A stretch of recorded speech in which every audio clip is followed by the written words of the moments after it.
were getting suited up and having those suits checked out with pressure checks. This is a look at some of the art in the hallway that the astronauts will walk down. You know, in many senses, this 26,000 square foot area that the astronauts you get to use when you get ready to do a mission resembles very much a college dorm room. I've been through there. That's what it seems like to me. It's very simple. It's not overstated. But that art on the hallway there really adds a touch. It does. It's, you know, there's something about the intrigue of space exploration that harnesses the imagination and humanity's creativity. And, you know, the artwork that they've got displayed there, the artwork that I get sent in the mail from kids across the globe, and it lets you know that there's something so very organic about the need to explore. That is awesome. I can imagine getting those pictures, how moving something like that is when a young person takes the time to create an image inspired by what they see you do, what they see your colleagues do. You've been listening to astronaut Nick Hague, Brigadier General with the U.S. Space Force. He is here to provide us commentary throughout this entire operation, leading all the way up to liftoff and a little bit thereafter until the astronauts get into orbit. We will document every move. You can see the families that have moved into position there. They're waiting for this walkout. You know, this is the last chance to say goodbye. There's lots of goodbyes leading up to launch. And last opportunities, and over the course of the last few days, there's been, you know, the families are in quarantine as well, so that they can have special moments and quiet moments and say the things that they want to say before they leave for 6 months plus. And but this is the last chance you get to look your spouse or your kids in the eye and say, you know, goodbye, love you, and I'll see you in a few months. And those vehicles that will take them away from their family and out to the launch pad awaiting their vehicle. This is the back of one of them. And they always make a custom message for each of the Teslas that go out there to the launch. Sometimes it's one message on all of them. In this case, we have 3 words for each of the 3 Teslas. And as you can see there, one of them is launch. The next one, and the second one, you can see is live. And you have to reverse the order, right? You've heard of that phrase that you see on signs oftentimes, sometimes in people's homes. Live, laugh, love. Well, this today is live, laugh, launch.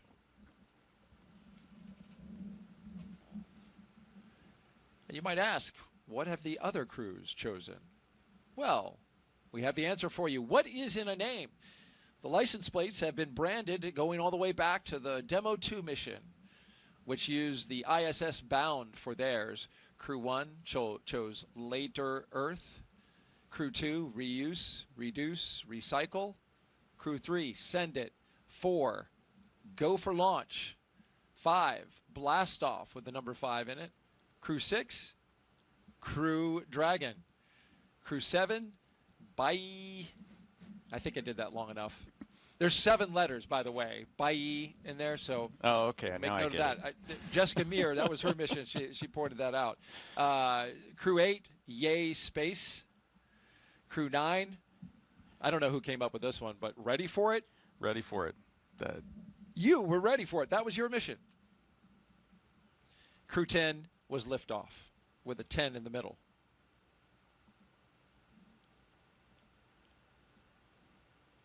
Live, laugh, launch.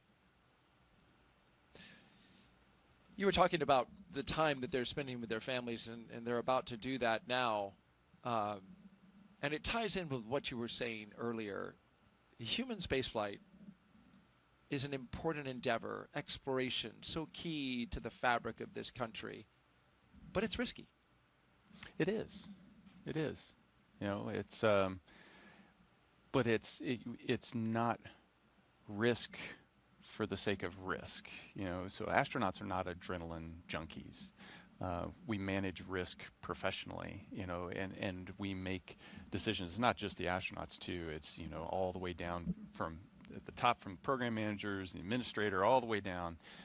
It's the job of managing that risk, because ultimately what we're trying to accomplish is worth it. If you didn't want to take any risk, you wouldn't get out of bed in the morning. And so the crew members are willing participants. The families, at least the spouse signed up for it. The kids may have been unwilling participants in all of this. And so it is, you know, it's a stressful time for the families to, you know, they're going to watch their loved one go and strap onto the top of a rocket. And you know, I gotta give kudos to NASA and its support infrastructure for how it takes care of the crew and their families in a time like this. You talk about that, and just adding a little more detail there, astronauts come down from your office to be with the families during the lead up to launch. And so having the presence of those astronauts who have been there and done it is, I would imagine, pretty important for family members. It is. You know, it's a familiar face. The astronaut office is pretty small. There's, you know, less than 50 of us. And so everybody knows everybody else. And so having that person that you can trust and lean on, from a crew member perspective, I'm going to hop in that Tesla there. I know that, you know, my buddy is there taking care of my family, and they're going to be there to help them through even a completely normal flight is going to be an emotional event, and they're there to provide that support. And it's not just the astronauts in the astronaut corps, but there's a whole team of support that NASA's put in place, the psychological support. Approximately 15 minutes behind schedule. They have until T-minus 2 hours and 43 minutes per the green light time, so we have margin. We finished the thought. Yeah, and it's you know, it's that comprehensive. Oh, they're walking out now. Let's talk about that. No, that's okay. There's Zena Cardman, Mike Fink, the commander and pilot, our two mission specialists, Kimia Yui, Oleg Platonov, and into the elevator they go.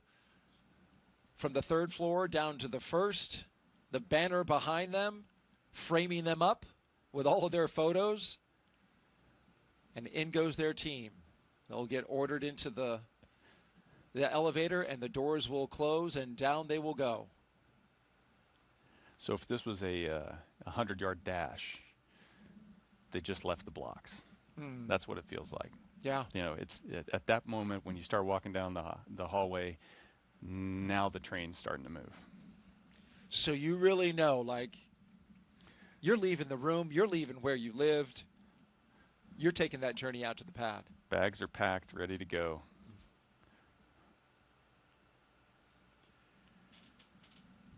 I want to take you back to a moment where the crew got together and signed their mission patch. This is a tradition that has been going on for years now, since the resumption of the crew flights from American soil. Each crew member, there's Zena Cardman, our commander, signing the patch. Mike Fink as well. You signed this patch, Nick, for Crew 9. Yeah, just above there, so you can see the Crew 9 patch. Oh, he's going. I like that. Oleg's got a great sense of humor. That's what Mike Fink said about Oleg. He says he's even funnier than he is, which I guess Mike thinks quite highly of his own sense of humor. I know I've laughed when I've been around him because he's a funny guy. He is quite funny. And, you know, so you can see all those patches around the door. There should be a Crew-11 patch around there as well. Yeah. Gotta have good eyes to see that, though. That's an eye chart. Yeah, it's an eye chart test. This, of course, another place where crews put their patches before they go out. That area around the door and the framing, was replaced at one point in time, but every crew that has launched from crew quarters going back to Apollo has put a patch and a sticker up on that frame, at least going back to where they changed it.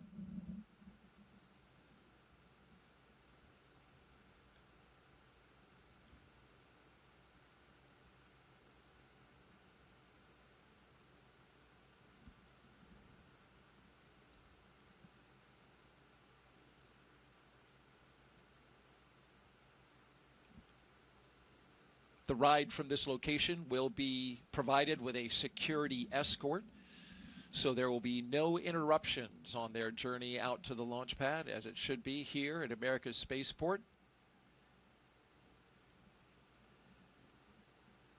As they drive out to their destination, which you see Core on there. countdown. Side hatch is opened. This is approximately 15 minutes behind schedule. We still have margin to our T-minus 2 hours, 38-minute green light time. And there you hear an update from the launch director at SpaceX and informing us that they're behind schedule out the pad, but they've got margin. Yeah, margin's important. You see the clock there, 3 hours and 20 minutes, counting down to the seconds. The way you've got to launch into space, you've got to make sure that the orbit of the station is overhead when you launch, and so it has to be timed down to the second. And here they are, Crew-11, walking outside for the final time before launch and into a mission years in the making. Core on countdown. Crew walkout is underway on schedule. Commander Zena Cardman, pilot Michael Fink, JAXA astronaut Camilla Yui, and Roscosmos's Oleg Platonov.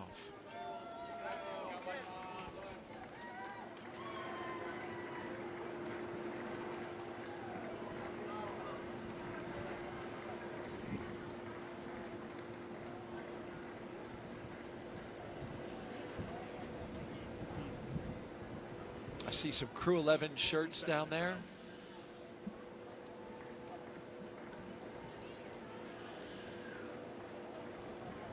And that's Zena Cardman that we see on the left, Mike Fink on the right, and I've seen Zena do that a number of times, making the heart symbol with her hands.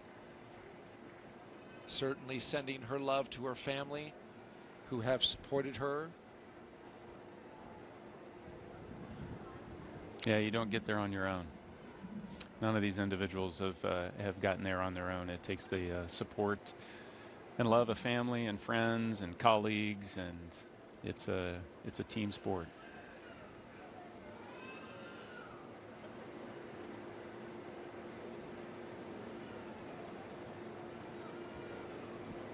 You see Mike Fink on the right there, the pilot. He is flying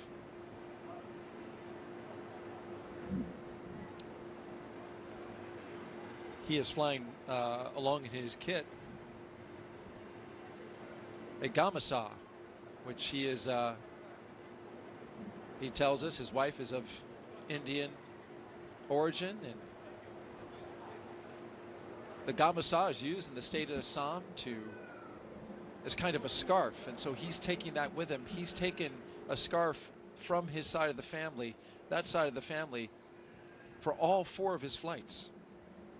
A token certainly of their blessing on this flight today, but also has sentimental purposes. Yeah, little bits and pieces of home that we can take along with us. And I mentioned that we're big into traditions and rituals and superstitions, and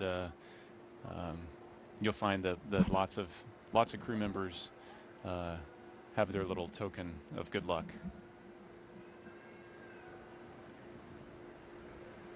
You can see them connecting to that cooling air. They've been off of it for a few minutes now, and so a little warm in the Florida air. Last goodbyes as the doors come down, and then immediate family will be able to come up to the windows after they crack them. Yep, they're going to roll those windows down a little bit and give some last words before launch and before they depart the operations and checkout building. Inside Zena's Tesla there. She'll have the flight surgeon going with her. Yeah, and you can see the lengths we go to preserve that quarantine. You know, you wait till they maintain their distance when they were outside the cars. Once they get inside the cars, there's still some distance. All the personnel that are in the cars with them have also been in quarantine this entire time. So it's not just the crew members that are in quarantine for a couple weeks. It's a group of several dozen people that have to quarantine. I want to point out Secretary Sean Duffy is here. He is NASA's acting administrator. Also Secretary of Transportation here supporting the launch today and the crew there at the walkout. He's the gentleman with the glasses and the blue suit coat, which I think is second from the right. There he is. A shot over his shoulder.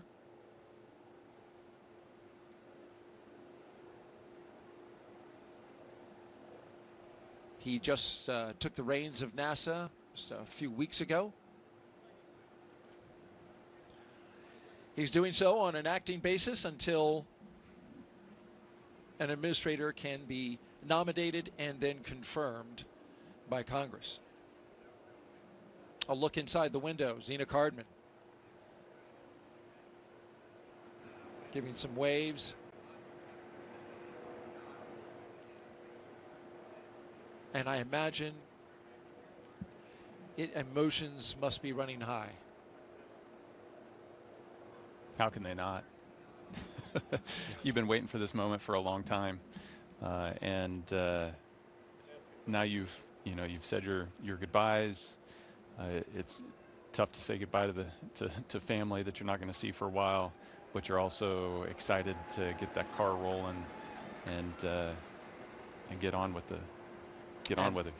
And indeed, they are off. Crew-11 on the road to launchpad 39A. The Teslas are rolling out from the Neil Armstrong building, escorted by security for the 20-minute drive. Lyoseals are removed and installation is complete. This is about 10 minutes behind schedule.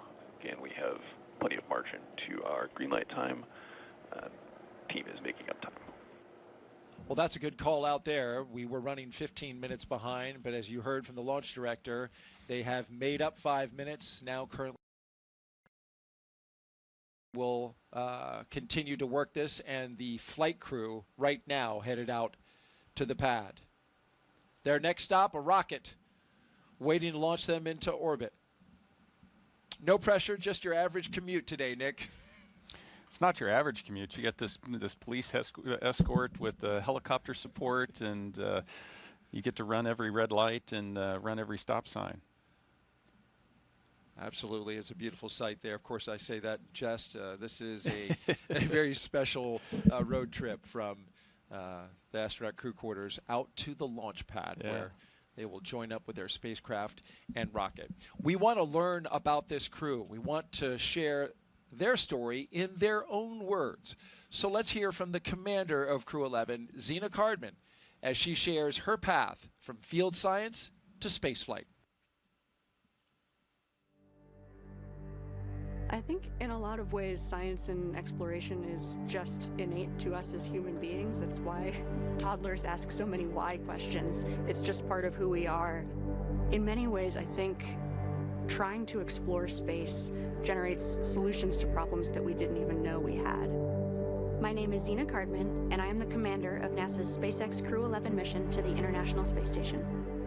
I was born in Champaign-Urbana, Illinois, but grew up in Williamsburg, Virginia. I grew up almost like an only child. I have 2 older brothers, but the younger of the 2 actually went off to college when I was 5 years old. And so I learned to play in my backyard a lot, play with friends, use my imagination, and explore the natural world around me. I studied biology as an undergraduate student. This is largely because I had a really excellent high school biology teacher who inspired me to pursue research on my own, even as a high school student. But while I was at college, I also got to know microbiology. I got to know geosciences and chemistry.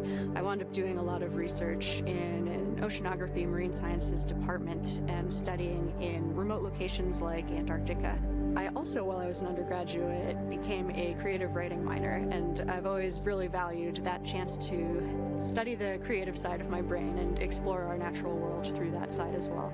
I love being an astronaut right now because there are many pathways to get to the International Space Station. We spend long duration periods, so many months long, living and working on board that space station, and it's really focused on research. A lot of that research is on our home planet, and a lot of that research is on us as human subjects. I'm very excited to be actually a test subject for a lot of the medical research that we're doing on board the ISS. I've signed up for a very large, all-encompassing medical study called CIPHER, and this, I think, is going to be critical as we start thinking about going for longer durations and farther places like the Moon and Mars. My role as commander is to bring out the best in my crewmates from the moment we start training till the moment we get back to Earth and then some. And so I'm always thinking about that larger mission overview and how my crewmates are doing and what we can do for each other. Spaceflight, by definition, requires collaboration and requires more than one person, and the chance to be part of something much larger than myself has been humbling and inspiring and deeply fulfilling. Even since I was a child, looking up at the stars, looking up at the cosmos is inspiring. It helps me answer questions like, what are we doing here? Who are we? Where are we? I don't think we grow if we don't challenge ourselves. I think that's true for myself, it's true for teams, and it's true for us as a society and as a species. We have to take some risks, we have to challenge ourselves in order to push ourselves, and I can't wait to see what we discover during my career and for generations to come. The very capable and talented Zena Cardman, the commander of Crew-11. Next up, astronaut Michael Fink, a veteran of 3 missions and 4 spacewalks, as he reflects on what keeps him coming back to space. Human beings, part of our nature, part of who we are, our identity is explorers. Because every time we explore, we improve our lives and our situations. It's just natural. My name is Mike Fink, and I'm the pilot for NASA's SpaceX Crew-11 mission to the International Space Station. I grew up in Pittsburgh, Pennsylvania, home of the mighty Steelers, and it was a great time to grow up, lots of great educational opportunities, a time that was tough economically, but a place where we knew that dreams could come true. When I was like 2 and 3 years old, my parents would wake me up from whatever nap I was taking to watch moon landings. We did many moon landings back in the late 60s and early 70s, and that made a big impression on me. So I knew that back then, even when I was like 3, that I wanted to be an astronaut. I wanted to go walk on the moon. I wanted to go explore space. So I learned to read so I could read more about space, and the more I read, the more excited I became. When I was in high school, I didn't know what engineering was. I knew what math and science were, physics. I was kind of good at that. Math. I took a leap of faith and went to an engineering program at the Massachusetts Institute of Technology, MIT. Thankfully paid for by an Air Force ROTC scholarship, and then hustling with side gigs on the weekends. And I got to study airplanes and rockets, 2 of my favorite things. So I was able to graduate from MIT with 2 degrees, and then the summer after graduation, I had a really wonderful opportunity to study in Soviet Union. Fortunately, I'd studied Russian language, so I knew enough Russian to go with some colleagues, and we spent the summer at Moscow Aviation Institute studying cosmonautics. And then I spent the next year at Stanford University getting a master's in aeronautics and astronautics. I love the space station. I helped build it. I helped the first modules get ready here on planet Earth, and have had the joy of living aboard the space station for 2 long-duration missions so far. We've learned from the International Space Station that space is a great place to really understand more about the universe. When we are aboard the International Space Station, we're still gravitationally connected to planet Earth, but we're free-falling, so like we're in microgravity. So you take that big G out of the equation, and then you can find out what's really going on physically. We're also outside the atmosphere, so we can look to the universe beyond us without atmospheric interference. When I'm on a spacewalk, I can look out to the whole universe, and I can see how small our planet is and how big and wonderful the rest of the universe is, and it's calling to us. We need to explore and go see the whole universe that's out there. Space exploration is something that really speaks to me as a person, right? We all kind of have our passions. And for me, since I was like 2 or 3 years old, I wanted to go to space, explore space. And I've had a chance to do that. Half my life I've been an astronaut. I've really, really enjoyed exploring space. Pilot Mike Fink and his team, as you just saw them pass the vehicle assembly building where Artemis 2, a moon rocket, is being stacked. Let's hear now from JAXA astronaut Kamiya Yui on returning to the station, representing Japan, and what this mission means to him. I think humankind has a desire to explore and also expand our area of activities. Space is a great place to explore because Earth is so small. We still have unknown places, but Earth is, generally speaking, so small compared with space. My name is Kamiya Yui. I'm a mission specialist for NASA's SpaceX Crew-11 mission to the International Space Station. I was born in very, very small village in Nagano Prefecture. So up there, I was able to see very, very beautiful stars in night skies. When I was a little boy, I did stargazing, and I loved stars. I really want to know everything on our universe, and I want to go everywhere as long as I live.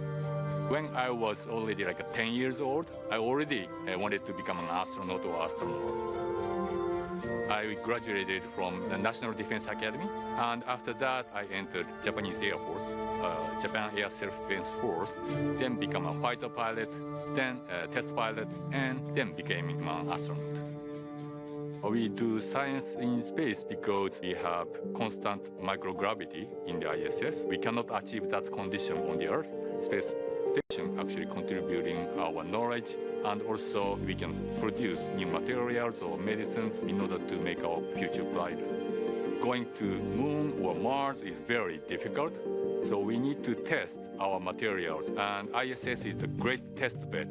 So Crew-11, we are going to have a lot of experiments on ISS, and JAXA especially, we are going to have new cargo vehicle, HTV-AX. The vehicle itself is a little bit lighter, but we can carry more stuff to the ISS.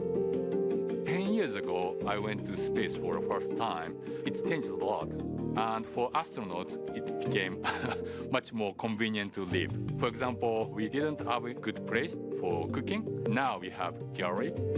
I was able to see a lot of stars and also beautiful Earth or moons. This mission inspired me, and I really want to pass that actually inspiration to other people on the ground. ISS is one of the best examples to have a dream and work together and make the dream come true. So if you see ISS in the night sky, please think about your dream, about how to make your dream come true.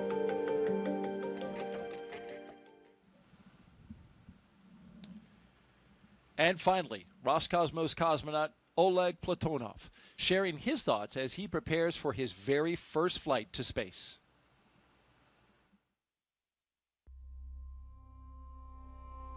Бесконечный космос открывает бесконечные возможности для человечества, поэтому есть необходимость осваивать Солнечную систему, осваивать просторы за пределами Солнечной системы. А для того, чтобы это сделать в будущем, мы должны закладывать эту базу. My name is Oleg Platonov, and I am a mission specialist for NASA's SpaceX Crew-11 mission to the International Space Station. Я родился в большом индустриальном городе в России, в городе Челябинске. Это моя родина. Я занимался в патриотических кружках, связанных с авиацией и космонавтикой, поэтому уже в мое детство я задумывался о космосе. У меня много целей в этом полете. Прежде всего, я хочу полететь на мощной огромной ракете в космос, долететь до Международной космической станции, сесть возле большого иллюминатора на станции, посмотреть на нашу красавицу Землю, и это будет вдохновлять меня работать все лучше и лучше. Мы можем получать новые данные о нашей Земле, о Солнечной системе, о космических лучах, о нашей Вселенной, о жизни микроорганизмов в космосе, о здоровье человека.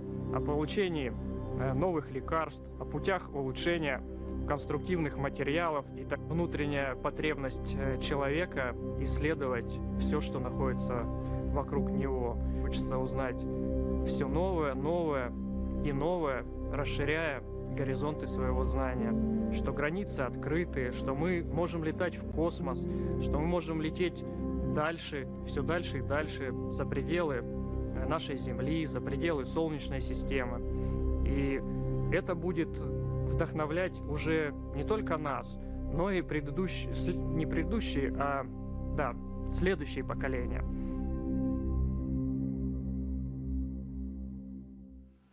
And those are all 4 members of Crew-11. If you're just joining us, we are currently T-minus 3 hours and 1 minute until liftoff of those 4 individuals who make up Crew-11.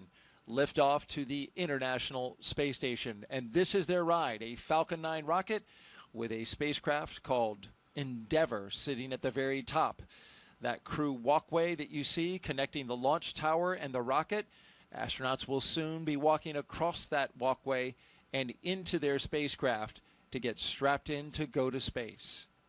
Right now, they just arrived at the base of the pad, and here is a beautiful view of Launchpad 39A, which sits just 500, 600 feet away from the edge of the Atlantic Ocean, the beach there, which, as you can see from the calm state of the ocean, we have very light winds, we have sunshine, we have a beautiful day for launch.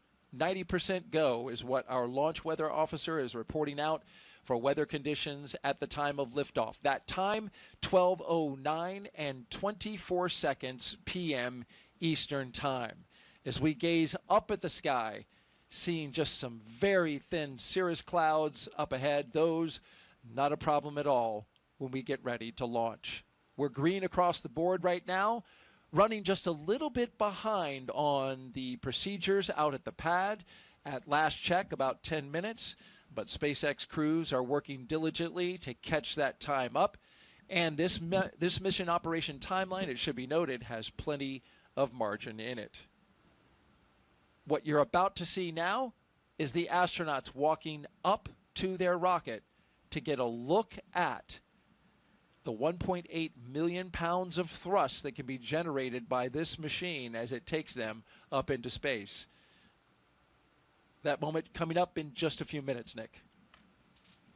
Yeah, they just pulled up to the launch pad. Got about 3 hours until liftoff, and so this is your last bathroom break before you're strapped into a seat and hostage for the next 3 hours. So much needed respite, and then but it's once you ride that elevator up to the top, it's just this stark contrast. You see your rocket up close and personal, and it's this amazing feat of engineering. And then the backdrop is the beautiful Florida coast and the waves crashing onto the beach and a breeze in the face. And it's just a spectacular moment once you get to the top of the launch tower. You painted quite a word picture there, and we are about to see what that looks like through the eyes of the astronauts as we document their journey up the launch tower, across the walkway, and into their capsule. In the meantime, we want to take some questions that we've been asking and getting and receiving from our audience that's watching around the world. Those who have put their questions forth to our astronaut co-host, Nick Hague, a brigadier general with the Space Force and a NASA astronaut. Austin asks, my son, Knox, age 8, would like to know, how do you get to the space station when it orbits around the Earth so fast? And that is fast. Countdown, advanced team have completed their preps for crew arrival, and crew are heading up the tower on schedule.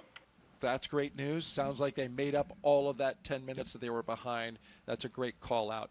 Yes, station goes 17,500 miles per hour. How are you going to catch up with that? Yeah, so Knox has got it. He's got his finger right on it. You've got to start going that fast. So the rocket's going to take off going vertical, and it's accelerating. But after a few minutes into flight, the rocket pitches over and is basically going horizontal and continuing to accelerate as it falls back down toward the Earth. And so you're turning all of that fuel, the 1.8 million pounds of thrust that you were talking about, you're turning all of that into velocity. So right now they're going 0 miles per hour. After 9 minutes of lighting that rocket, you're going to be going 17,500 miles per hour. And it's timing. So that's why we're counting down 2 hours and 56 minutes to liftoff to the second, because that's when the Earth rotates underneath the International Space Station's orbital plane, and then that's the moment that we have to take off. So it's an instantaneous launch window. And that instantaneous launch window at exactly 12:09 and 24 seconds p.m. Eastern Time. You talk about catching up to the ISS, the day that we have and the time gets them there because we are in the same orbital plane. Our first two astronauts clear from the bio break. Zena Cardman, Mike Fink walking out and getting a look at their rocket, arm in arm.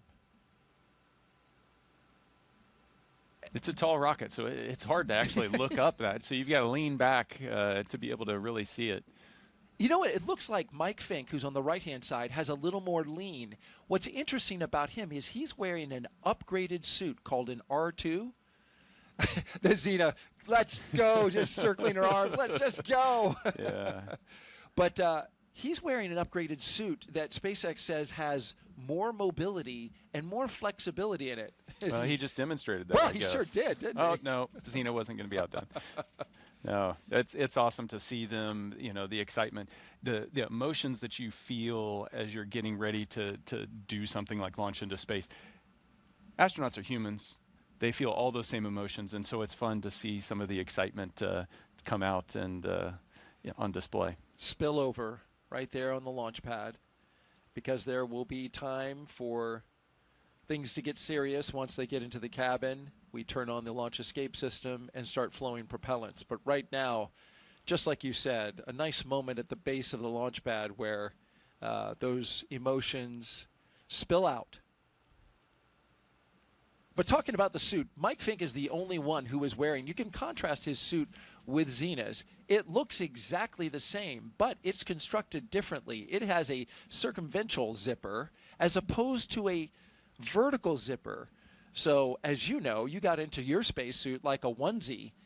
His spacesuit has been upgraded and redesigned and has that circular zipper that allows 7 inches of flexibility in the suit, so you can adapt it to different body sizes. Whereas the suit that you wore and that Zena is wearing and the rest of the crew has to be tailor-made, and there's not much adjustment on those. Yeah, and it's also a demanding engineering challenge because it has to be mobile when it's unpressurized, but then when you inflate this, you also have to create a volume where you can be inside of this rigidized suit and be in there comfortably for hours if need be. And so that's a challenge to get a suit that does that. And so this next generation of suit is designed to be able to accommodate that wider range a little easier. It'll be good for the astronauts, more comfortable, more flexible, especially, as you mentioned, when you pressurize it, which I guess it's like a giant, just human-sized balloon. This is a great shot from our flight operations team here at Kennedy. You can see the 2 crew members, somewhat small, getting ready to enter the crew access arm. And here they come, Commander Zena Cardman and pilot Mike Fink, getting ready to board Dragon Endeavour.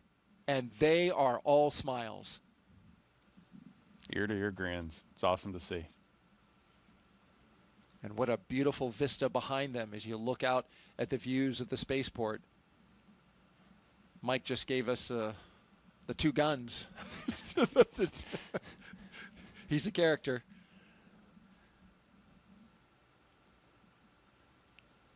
Now, before they get into the spacecraft, some important business at hand here, wanting to make sure that no FOD or foreign object debris goes into the spacecraft. So the 2 suit technicians and the closeout crew there, making sure that they take care of that, as well as this tradition right here, Nick. Yeah.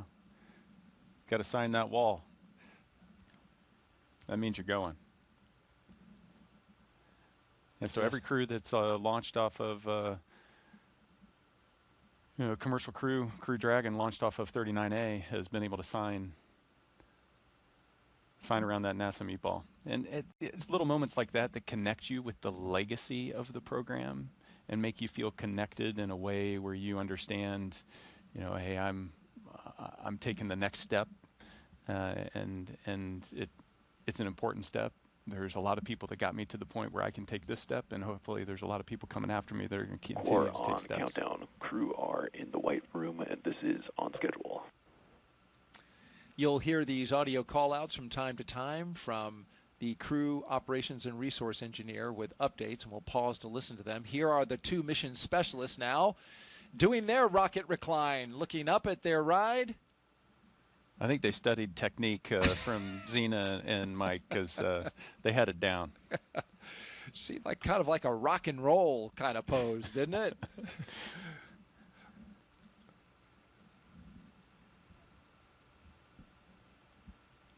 They will be riding the other elevator. This, of course, is Heritage Space Shuttle equipment. Those elevators, they used to just have numbers in them. And they're headed up to the 275-foot level, so 28 stories high are the crew on the left, all the way up at the top. The crew at the bottom now getting ready to ascend that distance. SpaceX changed the buttons inside a little while ago to have the top button for 275 say space. Yeah. Did you punch it? Yeah, absolutely. That's pretty cool. I would like to go to space. Can you press space for? Did your fellow crew member say, "Can space, please? Can you press that button for me?" Make everybody wait uncomfortably long. That is something you would do. Maybe. So Mike carefully getting into the spacecraft here, which that takes a bit of physical effort, right? You don't want to touch that seal, because that is what protects you from the hostile environment of space. Yeah, absolutely. That side hatch is going to stay closed the entire time you're in space. The next time you're going to open that is when you're bobbing around in the Pacific, and the recovery teams open it up to get you out. And of course, we're going to do leak checks on that here in a little bit, Absolutely. And it's important to be able to pass that. So you're hyper vigilant about hardware, and you mentioned that transition to seriousness as you're walking out that gantry. That's when you start to build and flip that switch in your mind of, okay, this is spaceflight hardware. This is the equipment that's going to keep me alive. You become that hyper vigilant person that you need to be. Last two crew members there, the mission specialists, walking down the crew access arm. And the final two crew members, mission specialists Oleg Platonov and Kamiya Yui, arm in arm, thumbs up, ready to go.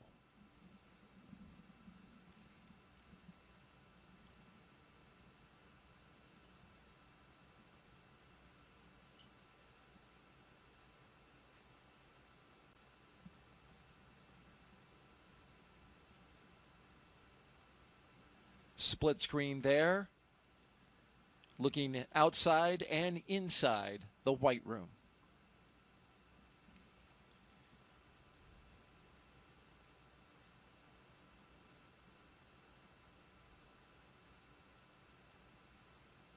You mentioned the mission. This crew is leaving the ground with a baseline of at least 6 months, half a year in space, ladies and gentlemen.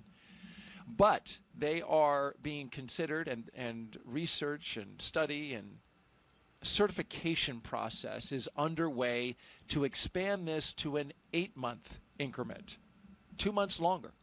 And so the plan is for the Commercial Crew program, which is here at NASA, is to certify the spacecraft Dragon to be able to support them for a return 8 months later.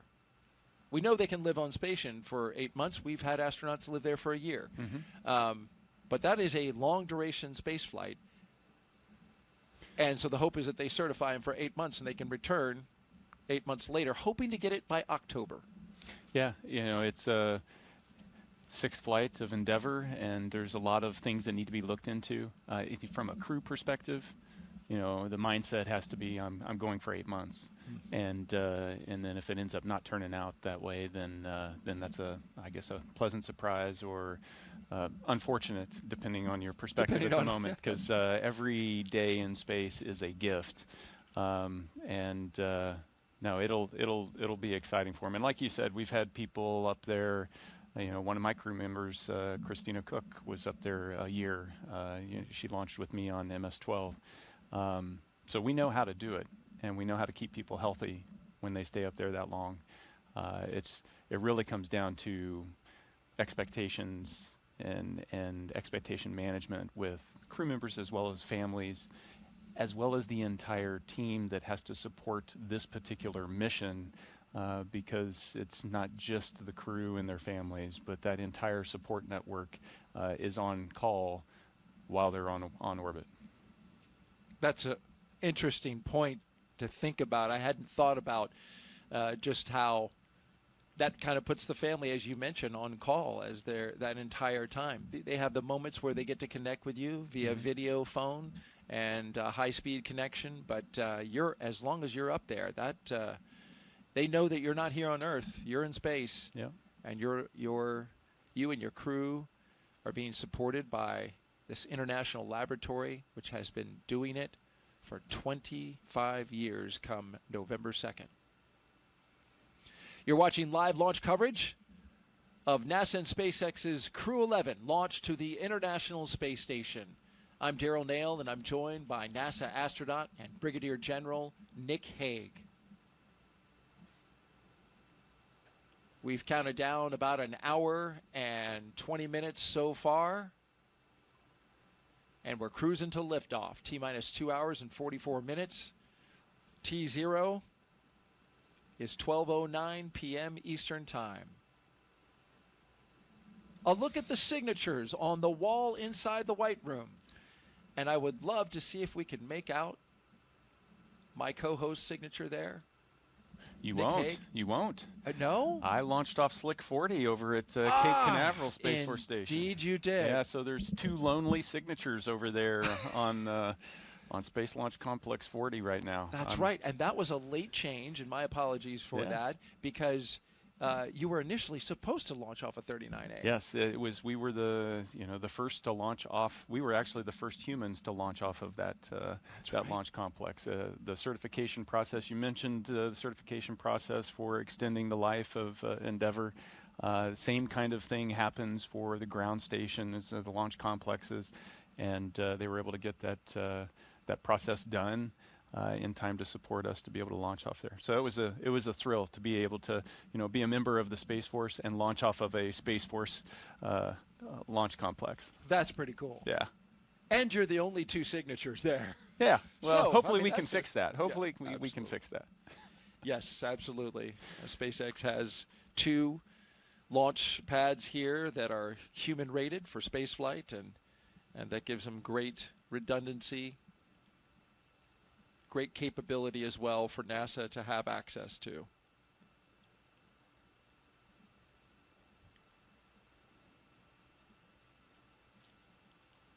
Right now, the teams are working in parallel. The crew members inside Dragon getting settled into their seats that they will ride up into space, while outside, the closeout crew handles the matter of making sure that the seal's integrity around the side hatch is maintained.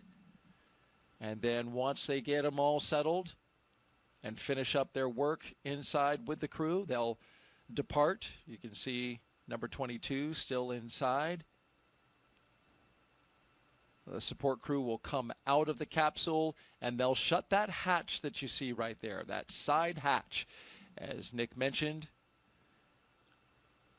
when that is shut and they've secured it, they will leak test it to make sure it can withstand the rigors of the harsh environments of space.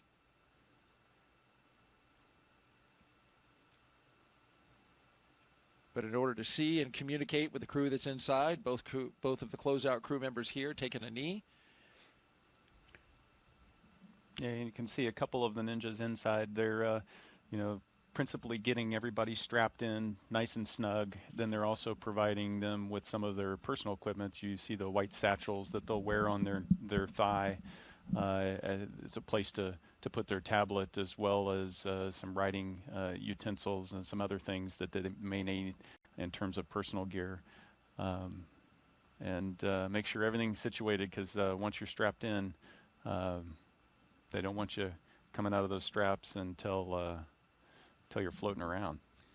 Certainly want all that in order and in place for the very exciting ride up into space, but it's also going to be a long one, Nick. This is a 38.8-hour phasing, which means from the time that they lift off to the time that they dock to the International Space Station, almost 40 hours in space. This is the longest ride to space so far for NASA's commercial crew program, flying the Dragon, which we are now in our 12th flight, Crew-11, the 11th operational mission, but we have to include Demo 2, which was the first test flight. Yeah, 40 hours is a long time. So it only takes, less than 10 minutes to get to space. And then, this gets back to the question before of how do you catch up to the space station? Well, we phasing is the word that we use, but essentially in different orbital altitudes you move different speeds, and so we adjust the orbital altitude of the Dragon capsule to allow it to catch up to the space station, and in this case it's going to take 40 hours to do. Most of that time, a few minutes after they have arrived on orbit, they're going to be able to take their spacesuits off, and then essentially you're camping out inside the Dragon capsule, waiting for those 40 hours to elapse so that you can dock and open the hatch and get to work. That's astronaut Nick Hague, commander of Crew-9, flew just a couple missions ago for NASA. Also flew... SpaceX Dragon, ready for comm checks. SpaceX copies, we are configured, so seat 1, seat 2, seat 3, seat 4, comm check. Seat 1, loud and clear. 2, loud and clear. 3, loud and clear. Seat 4, loud and clear. Core, loud and clear. Umbilical comm check complete. Report when ready for seat rotation. And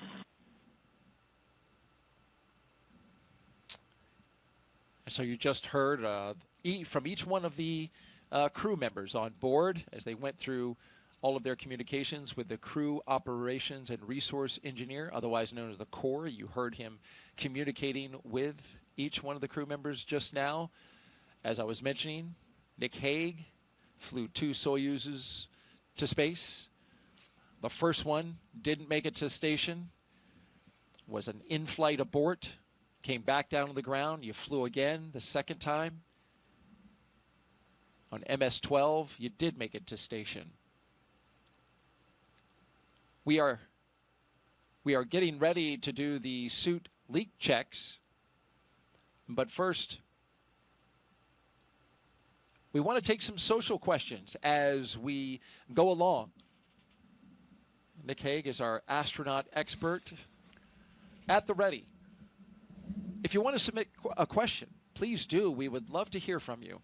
Just use hashtag AskNASA on the platforms that we have on Facebook, X, YouTube, and Twitch.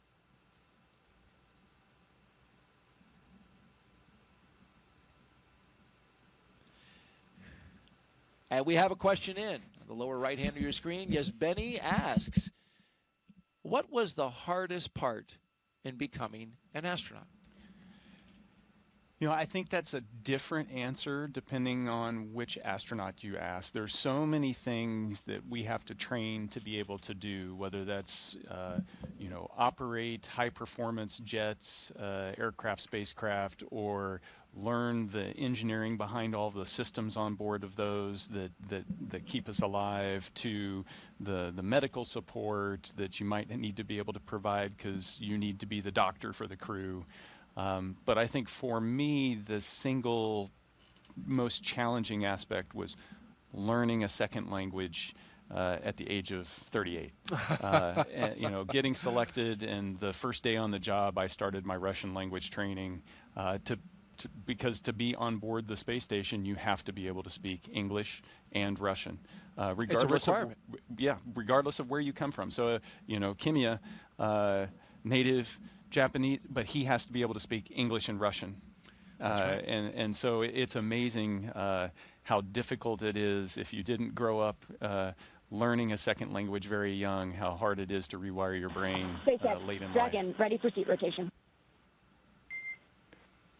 Copy, ready for seat rotation. All other teams are ready, so we will be initiating seat rotation now. Copy. And so you're about to see those seats articulate upwards. This is their entry position, but they will now be articulated into launch position so that they are resting on their backs and able to see those screens just above them, just above the heads of the pilot and commander. You can see Zena Cardman currently touching some of the buttons in the screen on just ahead of her, the heads-up display. And there they go. Getting some waves from the camera person who is on the launch tower right before they back out and shut the hatch. Boots up. Yep, that position is important because when you're launching, you want to make sure that that G-force is coming through your chest because it's easier for your body to handle. But then when you're landing and the impact of landing, you want to make sure that you're in that more upright orientation. It's all for crew safety. It does allow them to see the displays better. Dragon SpaceX, seats are in the launch position. With that, you are go for Section 2, suit leak check preparation. And now that they can see those displays better, they can start operating them. And so Zena's going to step through suit leak checks here with the rest of the crew. I did not know that they articulated them down for re-entry. Yeah, after the main chutes open, then they will they rotate down. How about that? Actually, it's once you come back through a certain G level on re-entry, that's the trigger, and then they rotate, and then you automatically come down? Yeah, you get chutes and everything else.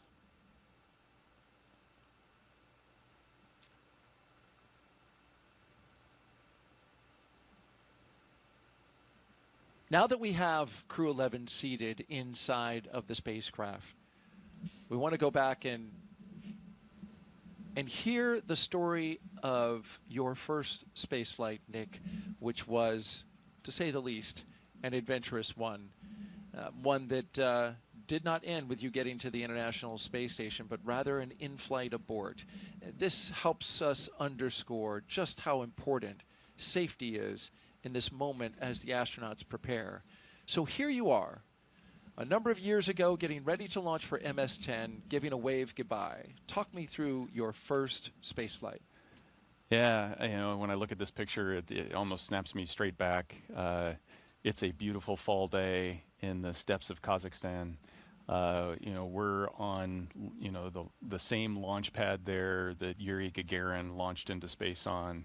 And so you feel that deep connection, that legacy I talked about, the human exploration of space. And so we're getting ready to walk up to the elevator. There's a few stairs. It's a turn back photo op and wave to the management that's taken you all the way up to the base of the rocket that's sitting there, that's white with frost because it's full of rocket fuel at that point, and you're on your way. So I mean, it's everything you dream of. It's at that point, I've spent 40 plus years dreaming about that day happening, and then liftoff. And Copy, tear complete. You have a go for Section 3 suit leak check. so as we listen in, the suit leak Got checks, to go for Section 3. they will pressurize the suits of the crew inside the cabin. Very important matter.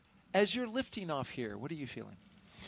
In many respects, the feeling of the Soyuz lifting off the launch pad is very similar to Dragon. The rockets are about the same size.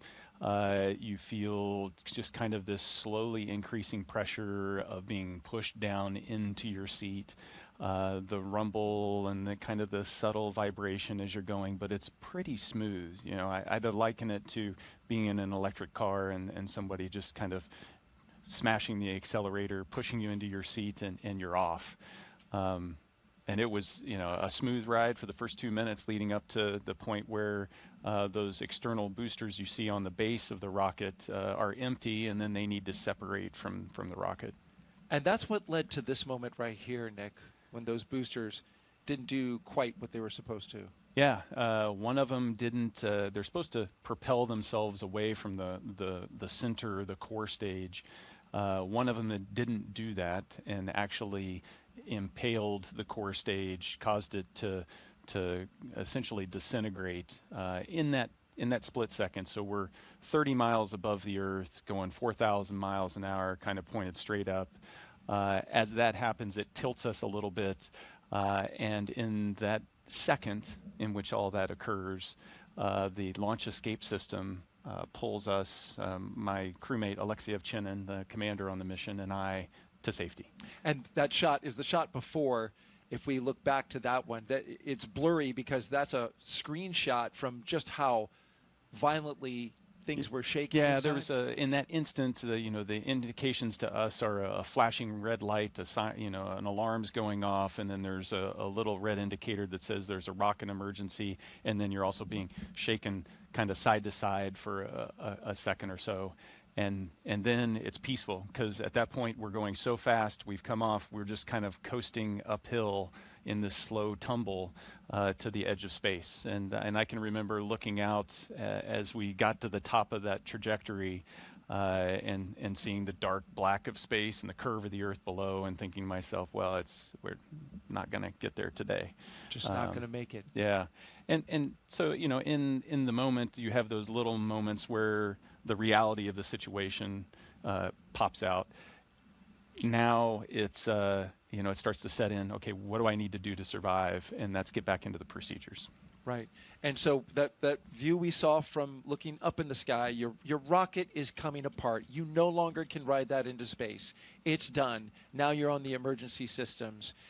And you come down back to Earth. And that's you on the right, in the middle, right middle, hugging your wife. Yeah. And that looks like quite the deep embrace. Yeah, I mean, it's in the moment when you're responding, the training kicks in, you're able to compartmentalize all of the emotion of the situation.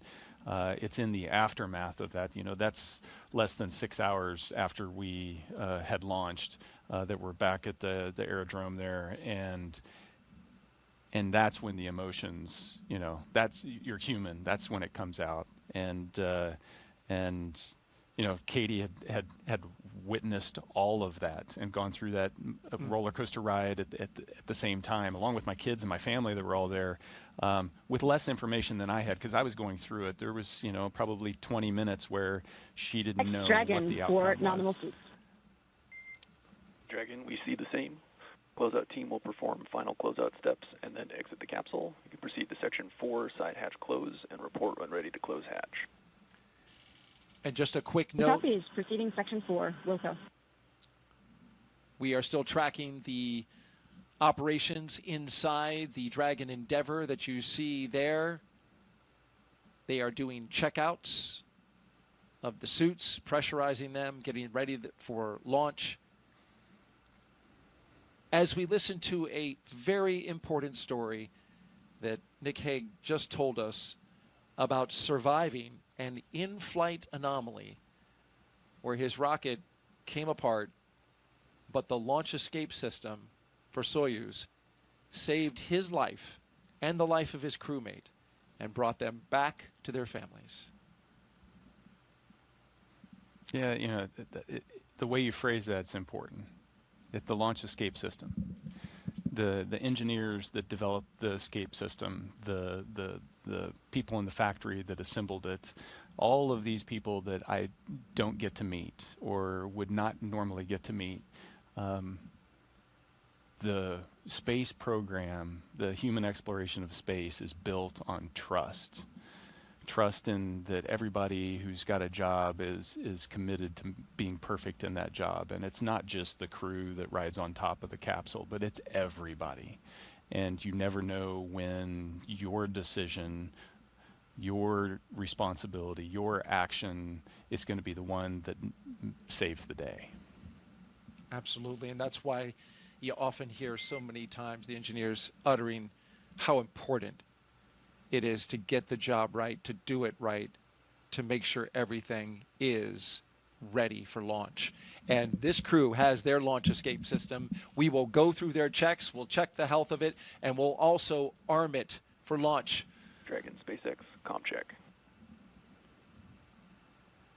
SpaceX, Dragon, loud and clear. Core has you loud and clear. Deidre's comm check is complete. Stand by for comm checks with DC, MD, and LD in the launch configuration. Dragon, DC on countdown 1, comm check. DC, Dragon, loud and clear. DC loud and clear. Stand by for comm checks with MD. Dragon, MD on countdown 1, comm check. MD, Dragon, loud and clear. MD loud and clear as well. Stand by for comm check over Dragon to ground. You're listening to communication Dragon, checks MD on Dragon to ground, comm check. through each of the 3 paths to this spacecraft. MD, Dragon, loud and clear. MD loud and clear. Stand by for comm checks with LD. Dragon, LD on countdown 1 with a comm check. LD, Dragon, loud and clear. LD loud and clear. Stand by for comm check on Dragon to ground. Dragon, LD, Dragon to ground, comm check. LD, Dragon, loud and clear. LD loud and clear. Dragon, SpaceX, launch configuration comm checks are complete. Dragon copies, and crew are ready for side hatch closure. Copy, crew readiness for side hatch closure. Closeout team is taking final steps in prep for that closure, so stand by for that in a few minutes. The vehicle will then transition to pad hatch closed. Ensure all items are secure from now through launch. Dragon copies, Wilco.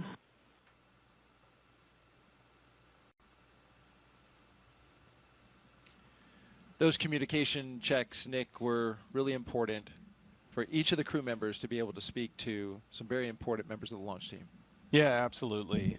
You know, so you've got the comm checks you've been hearing with Core, which is really the voice from the SpaceX control room to Dragon. But you've also got the launch director, the mission director in there as well. And then it gets more complex because you're checking multiple different ways that you're going to be able to get the communications there, whether going direct from ground to Dragon or whether using the TDRS relay satellites. So communications critical, being able to verbally talk, but then the other connection that you can't forget about is the telemetry and the vehicle communication down to the ground. Dragon is a highly autonomous vehicle and has a pretty close couple with mission control on the ground to be able to monitor all of that automation. You're watching launch coverage of NASA and SpaceX's Crew-11 mission to the International Space Station. Nick Hague, our astronaut co-host today, walking you through the operations, just told a very powerful and moving story about his first launch, which ended with a flight abort. but brought him and his crew members safely to the ground, back to his family. He launched again on MS-12. But that story brought forth a question on social that we want to take now. We're taking your questions live and bringing them to Nick, who's answering them as we go. So Oscar asks, Nick, you're one of the very few people in history who have ever aborted in flight. How did it feel as it happened? Yeah. We spend so much time training for what to do when things go wrong. I'd venture that we spend about 95% of our training focused on what to do in the event that something goes wrong. And so the situation of the abort is one that Alexei and I performed in the simulator about 8 months before we launched and experienced it. And so there's the one time in the sim. It's a very short simulation. The actual flight was less than 20 minutes. The simulation's less than 20 minutes.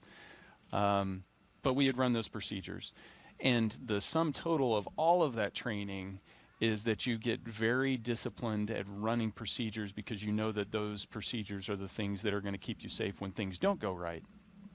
So in the moment, there is the oh boy moment when it's happening. The alarm's going off, the lights flashing, everything's kind of shaking, and it takes you a second or two to fully process exactly what's happening. And then there's I had the realization that, if this was going to be a really bad day, it would have happened, so I've got a chance. So the best way to protect Alexei and I is for both of us to do our procedures and focus on those. And so you compartmentalize all of those emotions. You kind of set those to the side and you focus on doing your job. And so we run through the procedures and we talk with Mission Control in Moscow and surprisingly, I spent so much time in Star City training, that Russian that I was talking about being painful to learn, that is just naturally coming out because all of our communications are in Russian. And then it's not until you touch the ground, the search and rescue forces come and extract you. They were there within like 10 minutes.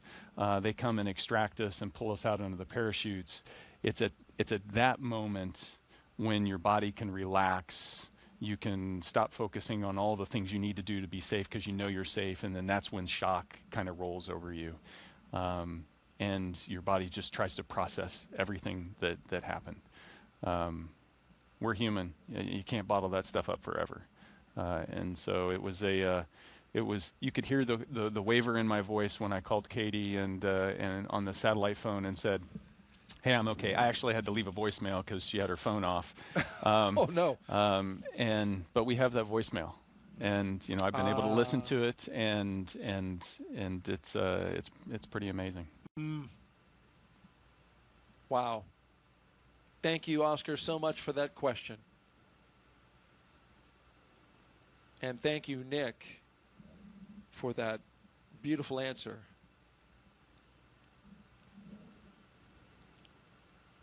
We are continuing to document Crew-11's steps through their mission operational timelines, getting ready for launch. You saw this closeout crew remove a protective cover around the seal. Now they are examining that seal and documenting, taking pictures of it, because once they shut that door, it needs to be as airtight as they can possibly get it, since you're going into the vacuum of space and it needs to protect all 4 crew members inside. Yeah, a single strand of hair across the seal can be enough to cause it to fail the leak check. So it's got to be completely pristine. It's got to be pristine. And we've had that happen in previous missions where exactly just that, a hair ended up on the seal, and once they did the pressure check, they saw it, opened it back up, found it, removed it, and then resealed it, and they were good to go for launch. And so there's a bit of margin in this countdown, and we're in that kind of flexible time right now where they have time to work through methodically on this procedure. Nick, we don't want to end the story with the end of MS-10. We want to go to MS-12 which was the next space flight, your next launch. Here you are now with a crew of 3. You said, I'm going back. Yeah. That's the job. I mean, we explore because it's important. And so that doesn't change launch to launch to launch. The mindset to get back on top of the rocket isn't any different the first time than it is the second time, than it is the third time. It's, why am I willing to accept this risk? Why is my family willing to accept this risk? And it's because what we're doing up there is so important. The scientific discovery, the learning about the human body and how we interact with the environment around us, and more about the universe around us, that's just so important. And so that's why you do it. And so this time, night launch. So I got a day launch and a night launch, a twofer. And lucky you. it was beautiful. And you saw Christina had joined. She was going up for a year-long mission. And Alexa and I gave it another shot, and it was flawless all the way to docking. A spectacular flight. And this was in 2019. 2019. Just a little less than a year after MS-10 in October of 2018. Yeah, 5 months. So we had the launch. So we had our launch abort, and then 2 months later. 2 months later, MS-11 launched, and they had fixed the problem. They diagnosed what the problem was with the rocket, and then 5 months later, we were on board. It takes a lot to keep the station going. We've been doing it for 25 years, and so that drumbeat of rotations of crews has to keep going. Absolutely, and you fulfilled your role, and that photo we just saw was the completion of a successful mission to the International Space Station when you returned from space and were being brought out of that capsule. Yeah, it's ironic because where our abort landed was in the normal landing zone. We landed there almost a year to the day later in that landing zone. And so it was the culmination of a pretty interesting year, needless to say. How about that, as you look around, right, and go, I remember this place. But you felt a lot different. Yes, absolutely. It's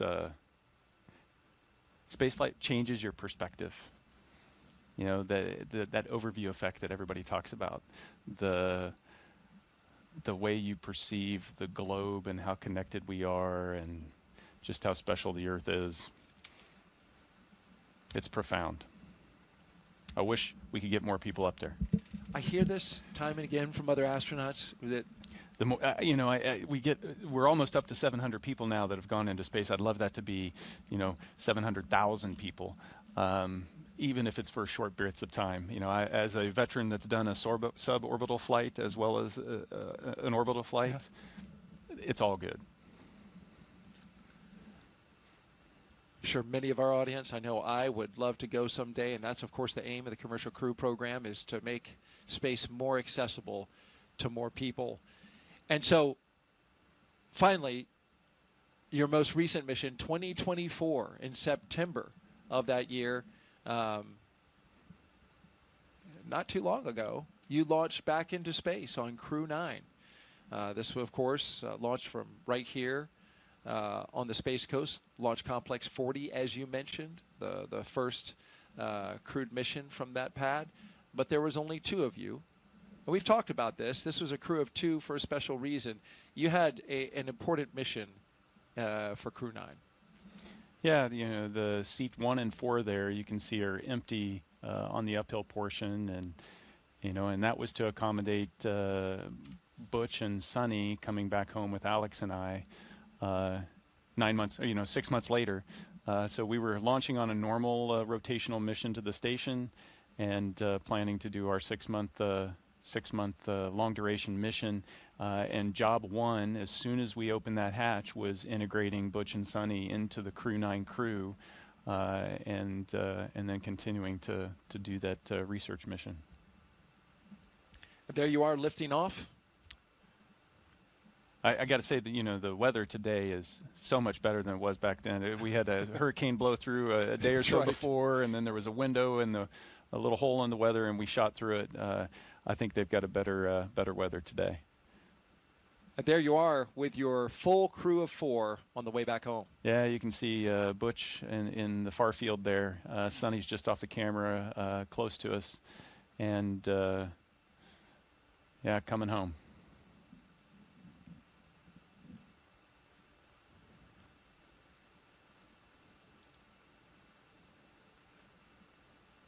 A very successful mission, Crew 9, bringing back home Butch Wilmore and Sonny Williams. I imagine, did you have to kind of, you know, wrangle Sonny out of that space station? She loves being in space. You know, I think it's universal. I mean, you want to get home to see your family after being gone for that long. You want to get back to some of the things you miss about being on Earth, but you're also sad to close the hatch and to leave that environment up there that's just so special. You know, you never know when you're going to get back, if you're ever going to get back, because, you know, everybody's future is, you just don't know. And it is just so, it just has such a huge effect on everything that you do, you know, and you bring that back. And so missing out on being able to float around or look out the window, or, you know, in some respects, it's see all of my, you know, my crewmates. So I haven't seen Alex since right after landing. I haven't seen Alexei and Oleg since the station. And so you feel this sense of time passing and the moment ending. We are T-minus 2 hours and 10 minutes until liftoff of Crew-11, NASA and SpaceX's rotational mission to the International Space Station. In a little less than an hour, we are going to expand coverage with our friends from SpaceX joining our launch broadcast, and we'll come up on camera so you can see us, see Nick live in the flesh here as he steps us through the operations today all the way to liftoff and into orbit.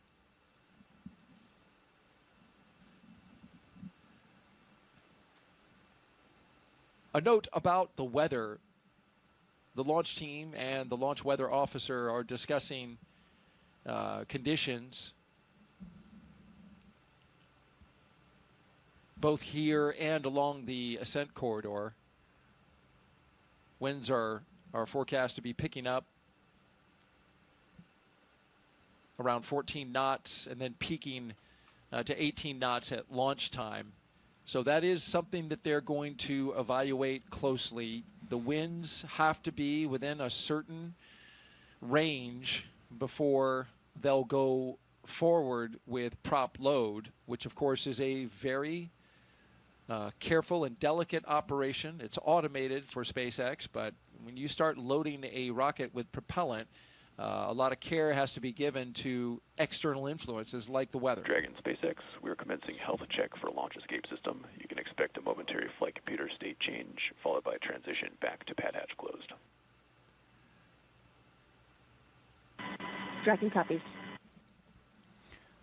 And so you mentioned the weather, and it gets right to the point that they're making here is the weather's got to be good so that we know that the launch escape system can be used, so we can arm that before we start loading that propellant. So at the moment where we start loading all this dangerous stuff onto the rocket, we make sure that the crew has got a way to get out of there in a heartbeat if they need to. And onshore winds may seem like, you know, not a big deal, but if you're coming down under a parachute on a capsule that's not supposed to land on land, you want to make sure that you don't drift onto the land. And so that's why they watch all of those conditions. Critically important, those winds. And so the teams will be evaluating this again just before prop load. Of course, this is a forecast that we see right now, but what actually happens to the winds in the moment that we're getting ready to launch or getting ready to arm the escape system, rather, and then load props could be different. So that's why we watch it in real time. Winds are notably fickle here at the spaceport because of what Nick just said. that sea breeze, it gets kicking up. You can see our flag out by the launch clock right now, starting to blow just a little bit. And so we'll be monitoring that throughout the rest of the countdown going into T-minus 50 minutes. Yeah, it's a beautiful sight, though, isn't it? It is indeed.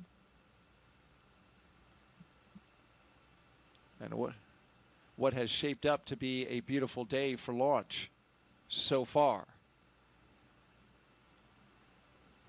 If you're just joining us, we'd like to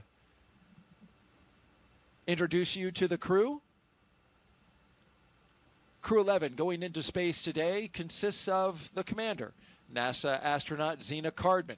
She holds a Master of Science in Marine Sciences from UNC Chapel Hill.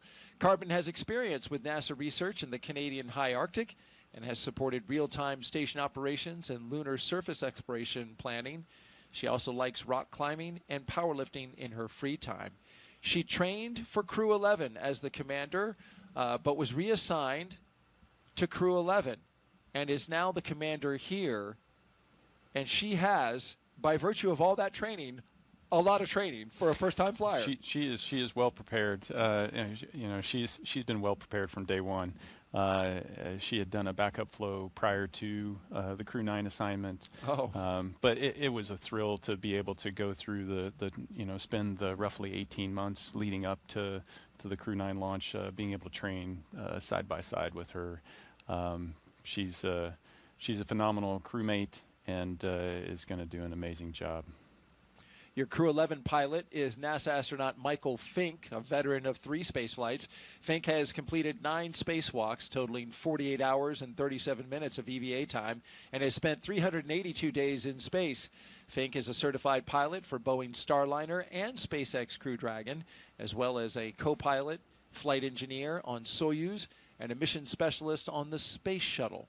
Fink enjoys spending time with his family, traveling, geology, and learning new languages. Unlike you, Nick, Michael Fink loves to learn himself a new language. We are completely different in that regard. No, actually, learning a new language opens up your appreciation for their culture and gives you a deeper understanding. And so even though it was one of the most difficult aspects of training, it's also been one of the most rewarding. I wanted so badly to learn a second language. I studied French. It did not stick, but I certainly appreciate those who can speak another language. But thank goodness for smartphones and apps that now translate for you.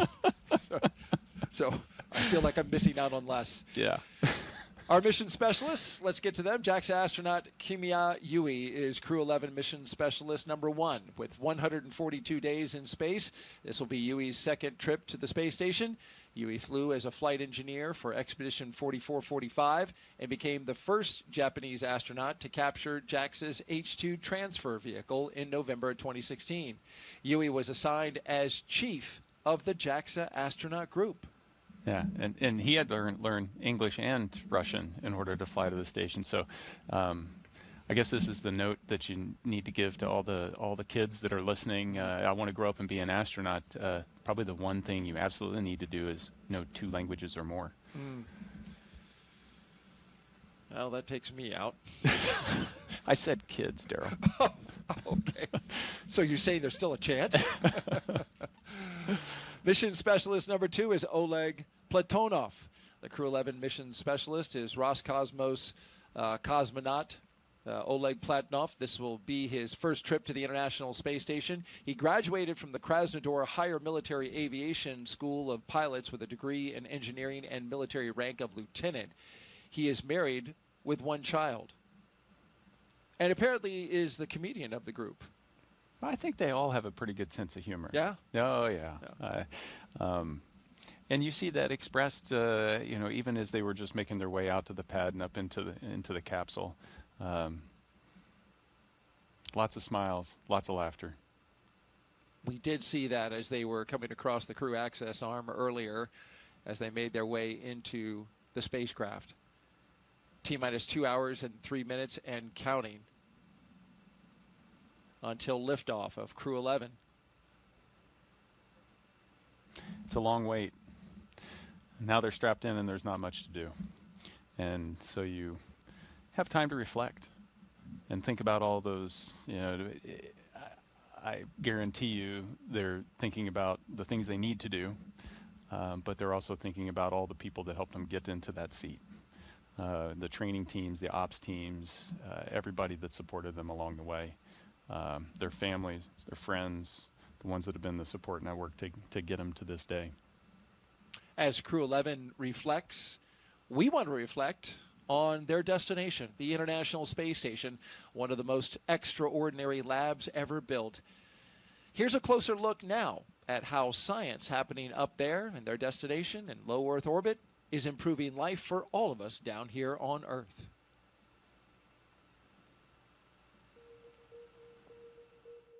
The International Space Station isn't just a symbol. It's a powerhouse of cutting-edge science, constantly revealing secrets that defy Earth's limitations and drive us farther into the cosmos. Our mission is research and science. We have experiments mounted on the outside of the station that are looking at Earth. We study our own bodies and how they react to space, to weightlessness, to radiation, and that helps not only us go on further in future missions, but also helps for medical research back home. And then we study lots of different things as well, like materials, combustion, all sorts of things that help us understand life back on Earth. Yeah! Microgravity doesn't play by the rules. It flips them upside down, transforming how liquids flow, how flames burn, and unraveling biological mysteries before our eyes. I saw some heart tissues beating in space, and it was incredible. So Tom, we see that top one beating. Looks like happy heart cells. But we're not just along for the ride. We're explorers, diving headfirst into the challenge and harnessing the power of this unparalleled platform, just as we have been for decades. We're on a relentless quest for answers, seeking to understand the intricate workings of the human body in space and ensuring future crews stay safe on their daring journeys beyond Earth's orbit. The human aspect of human space exploration is always going to be very important for decades to come. And when it comes to technology, we're not waiting around. We're discovering new ways to grow crops in harsh environments and engineering innovations to tackle Earth's greatest challenges. We have amazing technology that allows us to recycle water and create water for us to drink. It's delicious. Microgravity isn't just a curiosity. It's a game changer in the fight against diseases back on Earth, paving the way for breakthroughs that benefit us all and enabling new economic opportunities in space. Welcome, Axiom 3 on board the International Space Station. From our vantage point more than 200 miles above Earth, we are not just spectators. We're gaining unprecedented insights into the world we call home, and we're sharing our findings openly. We're not just achieving results today. We're sparking inspiration in future generations of explorers and embracing the power of global collaboration as we reach for the stars. What was your favorite experiment on the International Space Station? Toby, great question. My favorite experiment was the one that I got to eat. It was us growing hatch chili peppers in our plant habitat. Station Huntsville on 2, we have video in Node 1. Look at those chili peppers. And as we soar through space at 17,500 miles per hour, each moment is a step closer to unlocking the mysteries of our Earth, our universe, and propelling our pioneering spirit even farther into space. So come along for the ride aboard the International Space Station. Nick, you spent more than a year cumulatively of time on that International Space Station. When you think back to the things that you work on, what comes to your mind as some of your favorite stuff? Yeah, there's such a variety up there. Growing stem cells, doing gene editing, working with materials, trying to extrude fiber optics or 3D printing metal or organic tissue, trying to print organs, growing lots of different types of food, whether it's tomatoes or algae or lettuce. it's so fun to be in the middle of all of that, and you know, it's hard to pick a favorite out of all of that, but it's fascinating. And what's been fun is looking from 2019, when I did my first expedition, to the most recent expedition, being able to see the growth in complexity of the science that we're able to do up there. You know, when you first start doing things, you're like, I don't even know if it's going to work. And once we start to figure out and adjust, now we're able to start to really reap the rewards of all of that effort. That's a great point, because when I look at the science that's going aboard this mission, this is pretty advanced stuff. You talked about, you know, stem cells in the early going when you were working with them on station. Now they're trying to figure out how to mass produce stem cells, which can be made at a higher quality and higher yield in microgravity, the environment that the International Space Station provides for scientists that you can't replicate on the ground. Yeah, you know, we go there to ask questions that we don't know the answer to. And then when we find that answer, it usually leads to a couple more questions. But that's the nature of discovery. That's the nature of building knowledge. And as we gain this knowledge, we start to identify these areas where, hey, this is something that is unique to space that'll bring benefit back down to Earth for everybody. And then we can really start to exploit that. That is exciting, because in the end, that's what it's for, right? It is not only to advance exploration goals, but also to make life better here on Earth. And the International Space Station in its 25 years has certainly done that. An update as you watch our operations here. We have a little bit of a lull as the closeout crew in the White Room on top of the launch tower seals up the hatch to the Endeavour spacecraft. That side hatch is how the crew of 4 made their way into the capsule, and now it is the responsibility of the team that you see here to make sure that that door has a good seal, a good tight seal, before it starts to fly hundreds of miles per hour, thousands of miles per hour, and then tens of thousands of miles per hour. So this is a very important job.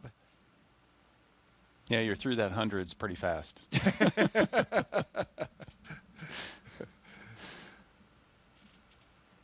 What's the ride like on the Dragon specifically at liftoff? It's smooth. Yeah. Yeah, it feels so smooth. Liquid propellant? Yeah, you know, so you don't, like, I never got a chance to fly on the shuttle. But the shuttle was rough because of the solid rocket boosters. That's what everybody said. You don't have that, and the thrust level is a little slower here, so it also doesn't like throw you off the pad. It's a slow acceleration, but it's a constant increase in that acceleration that just keeps going until you get to, you know, kind of the end of first stage. It's just super smooth, and then when the first stage is done, it separates, and then there's 5 seconds or so before you light the second stage engine per stage, and so you're weightless. And that was completely different than Soyuz, because Soyuz hot stages, and so you never have that period of weightlessness. And so you spend 5 seconds and you're like, okay, we're weightless. I'm ready for it to light. I want to make sure we get there, and then it continues on. And so it's a smooth ride all the way up. That second stage is a kicker, though, isn't it? It all starts slow. So the G ramps starts up? and then it slowly ramps up. So there's not too many jarring moments flying on a Dragon.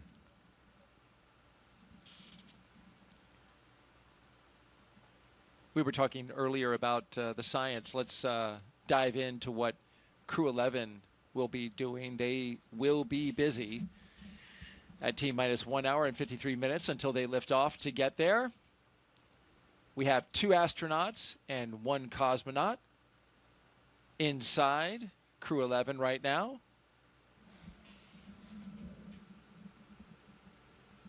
Inside of Dragon Endeavour, I should say, on top of a Falcon 9 rocket from launchpad 39A here at the Kennedy Space Center in Florida. This crew, of course, as you see them right here, headed to the International Space Station to help maintain this very special orbiting lab. Once on board the International Space Station, Crew-11 will become members of Expedition 73-74. They will conduct research to develop the production of nutrients in space, such as vitamins. They will also evaluate mass-producing human-induced pluripotent stem cells, or iPSCs, to develop cell-based therapies for diseases such as cancer, as well as a possible alternative to antibiotics. Crew-11 will test using phage therapy to treat bacterial infections.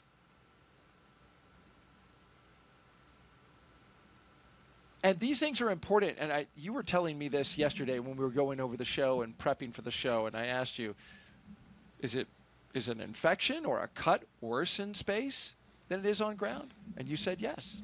Yeah, our immune systems are suppressed. They don't operate as efficiently in space as they do on the ground. And one of the experiments that I was a subject for up there, and it's an ongoing experiment, is looking at the immune system and just trying to figure out why does it get suppressed like that. But yeah, if you cut yourself and it gets infected up there, it takes longer to heal. So don't cut yourself when you're in space. I just wrote that down as my notes for when I it's fly a tip. one day. Yes. Pro tip. Pro tip. Yeah, and if you do, and you were explaining yesterday, if you do cut yourself, that it's not like, the blood goes out into space. It holds to your finger because of surface tension. Right? Yeah, it does. Water does amazing things up there. Just weird stuff. If you get water, it floats in. We see all these videos where it's floating as a bubble inside, in front of them. But if you put your finger into that, it just kind of adheres to the surface of your hand and kind of crawls all up your arm, and then it'll stop, and then it becomes body temperature, and then you can't even tell there's water on your hand because there's no motion associated with it because it's just stuck in that one spot. It doesn't exert any weight on your skin. It's the same temperature. So you just don't even know it, and so you'll have water globs on you and just not notice until something gets wet, or somebody smells you if it's sweat. That's true. That's true. It's polite to just hand them a towel. Team. All right, we're coming up on T-minus 1 hour and 50 minutes. So far, a smooth countdown. We saw Crew-11 at T-minus 4 hours get suited up. They left the astronaut crew quarters about 20 minutes away from here, got into their Teslas, rode out to the pad after saying goodbye to their family members. Under security escort, drove by the vehicle assembly building on the way, which is housing currently a moon rocket scheduled for launch of that crew, a test flight around the moon in early next year. And then they made it to this launch pad 39A, where in a little under 2 hours they will lift off bound for the International Space Station with an instantaneous window of 12:09 and 24 seconds p.m. Eastern Time. We're keeping an eye on the weather. Locally showing a lot of promise as it's a sunny day, a very hot July day here in Florida, as they typically are this time of year. But the winds have kicked up just a bit. You can see that in the texture on the Atlantic Ocean there. And the launch weather officer is monitoring winds, expected to increase right around the T0. So as Nick pointed out earlier, that's an important criteria, launch criteria that they have to monitor so that the launch escape system can operate properly. That would take them out over the Atlantic Ocean. Winds need to be in the right direction and the right strength in order for that system to operate correctly. We're also looking at launch weather here, or rather around the world, along the ascent corridor, where there are areas where, just in case, just like you, when you aborted, there was an area for you to go on land because Soyuz lands on land. With Dragon, you have abort locations along the eastern seaboard and then beyond? Yeah, effectively it's all the way up the East Coast, and then kind of your last opportunity that you would need, because you'll be in orbit at that point. Any further on is just off the coast of Ireland. And so we watch the weather, we watch the sea states, we make sure that, you know, if we needed to go and pick up a crew because they had to abort and they landed in one of those zones, that the search and rescue forces will be able to get into those locations, that the weather's going to be support that kind of operation. And so weather's a little more complex when it comes to spaceflight. You've got to take a global perspective and prepare for all those different contingencies.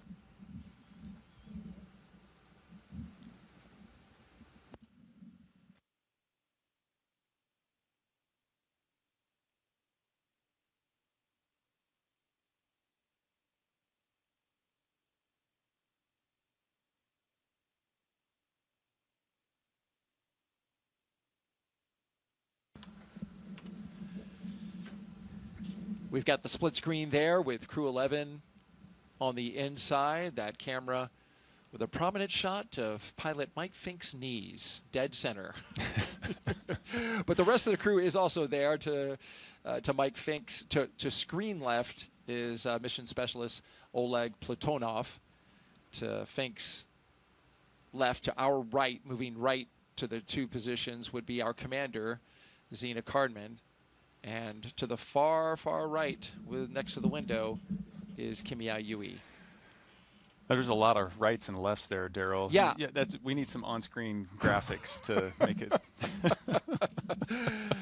Yes, I think you're right about that. And so after you're done here today, we will be drafting you into our production team. Oh, okay, great. Nick. We could use the help. No, we've got a great team that does a great job, but I do appreciate that. You know, you can make out below the crew cargo. Ah, yes. Yeah, so there's cargo supplies for them, but there's also science that they bring up, as well as survival equipment. So there's 3 pallets that are below those 4 seats that are chock full of gear. And the red one is like, that's like first aid kit, possibly? Your red one is the life raft. Life raft, okay. Yeah. So we showed a clip of that in the NBL at the very beginning, where you throw that out and there's a bottle. As you throw it, the rope will extract and then eventually pulls on a bottle that inflates it, and that's what they were crawling inside of in the NBL for training. It also looked like they had water wings. Personal flotation devices, yes. They look like water wings to me, Nick. Yes, yes. You know, we train for that kind of thing, so it's a standard you have to meet to be able to, all of you, go from this configuration they're in right now to put on the personal flotation device and get out of the capsule in 90 seconds.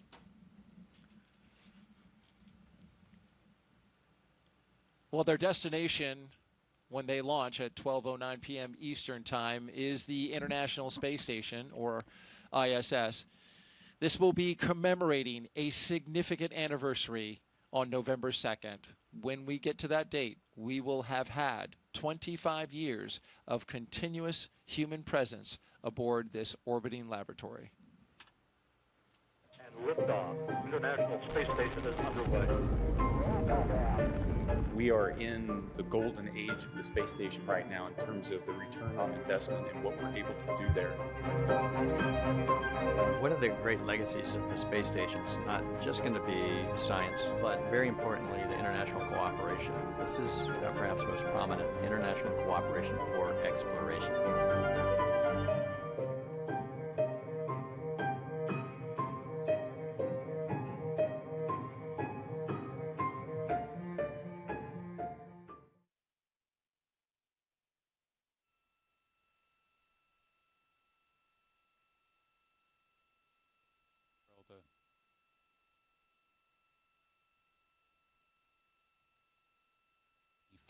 Years, you know, every roughly 6 months or so, a crew doing a rotational mission with a handover, and it's been a thrill to be a part of those rotational missions. To be able to just watch the evolution of science and see how we're learning how to really utilize the laboratory to its full potential.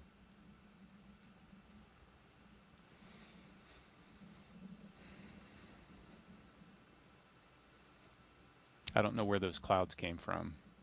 They need to blow away.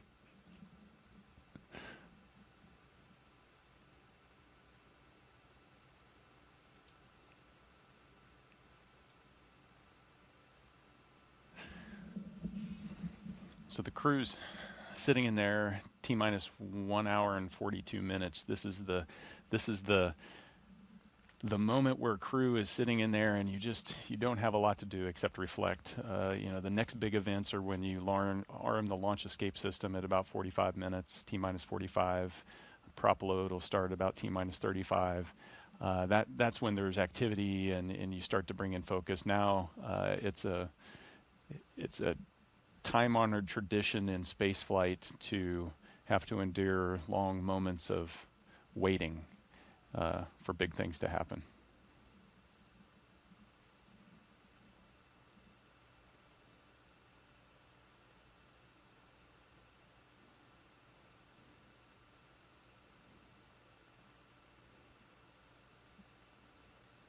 That's a better view. I don't see the clouds.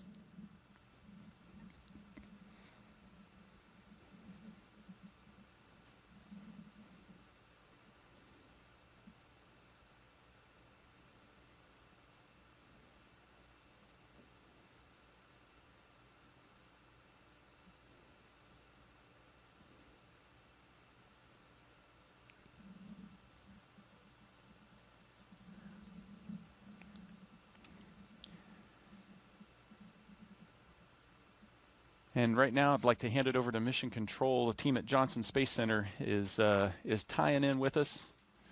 How are you guys doing? Hey Nick, hey Daryl, we're doing good over here. This is Mission Control Houston in the International Space Station's Flight Control Room at NASA's Johnson Space Center. The team continues to prepare for launch and is being led today by Flight Director Scott Stover.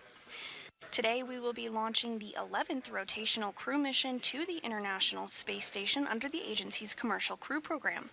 Following Crew-11's arrival, the space station will have a total of 11 crew members represented by 3 different agencies aboard for just a few days.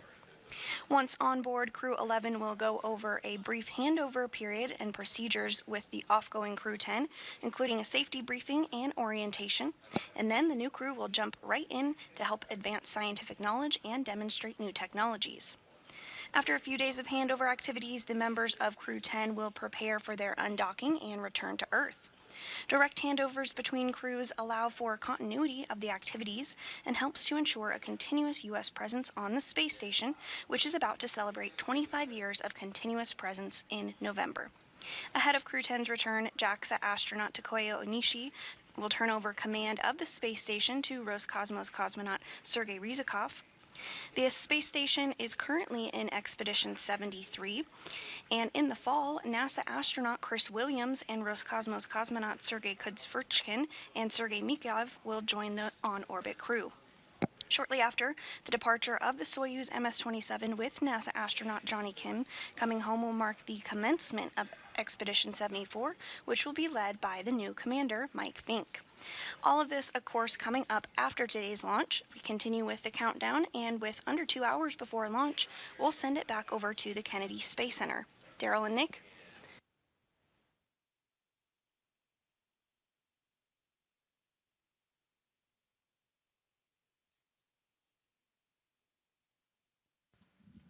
Thank you very much, Sandra. Back here at the Kennedy Space Center in Florida, T-minus 1 hour and 38 minutes and counting until liftoff of Crew-11 aboard a Falcon 9 rocket.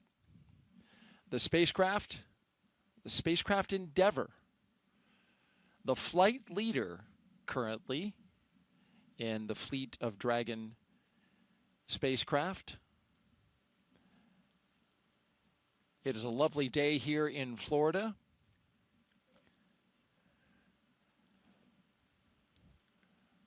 You're looking up in the skies now, and as typical for this time of year, starting to get a little cumulus clouds forming as the cool sea breeze makes its way over land, encountering the warm air here in Florida. Hot and humid air. So we are expecting to get a few cumulus clouds. That was a minor concern for weather. We are still 90% go, but that 10% was for cumulus clouds, and we're starting to see them forming in our shots around the pad. But we're not expecting that to be clumped over top of the pad at T0, so we're still 90% go.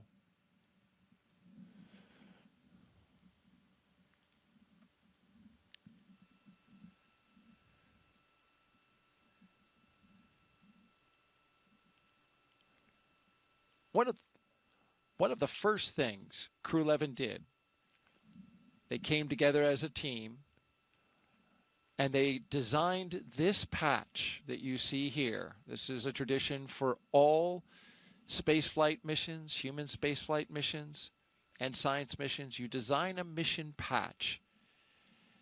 And this is the one for Crew-11. The colors of this patch, celebrating the 3 nations they represent. And the 3 stars that you see there, the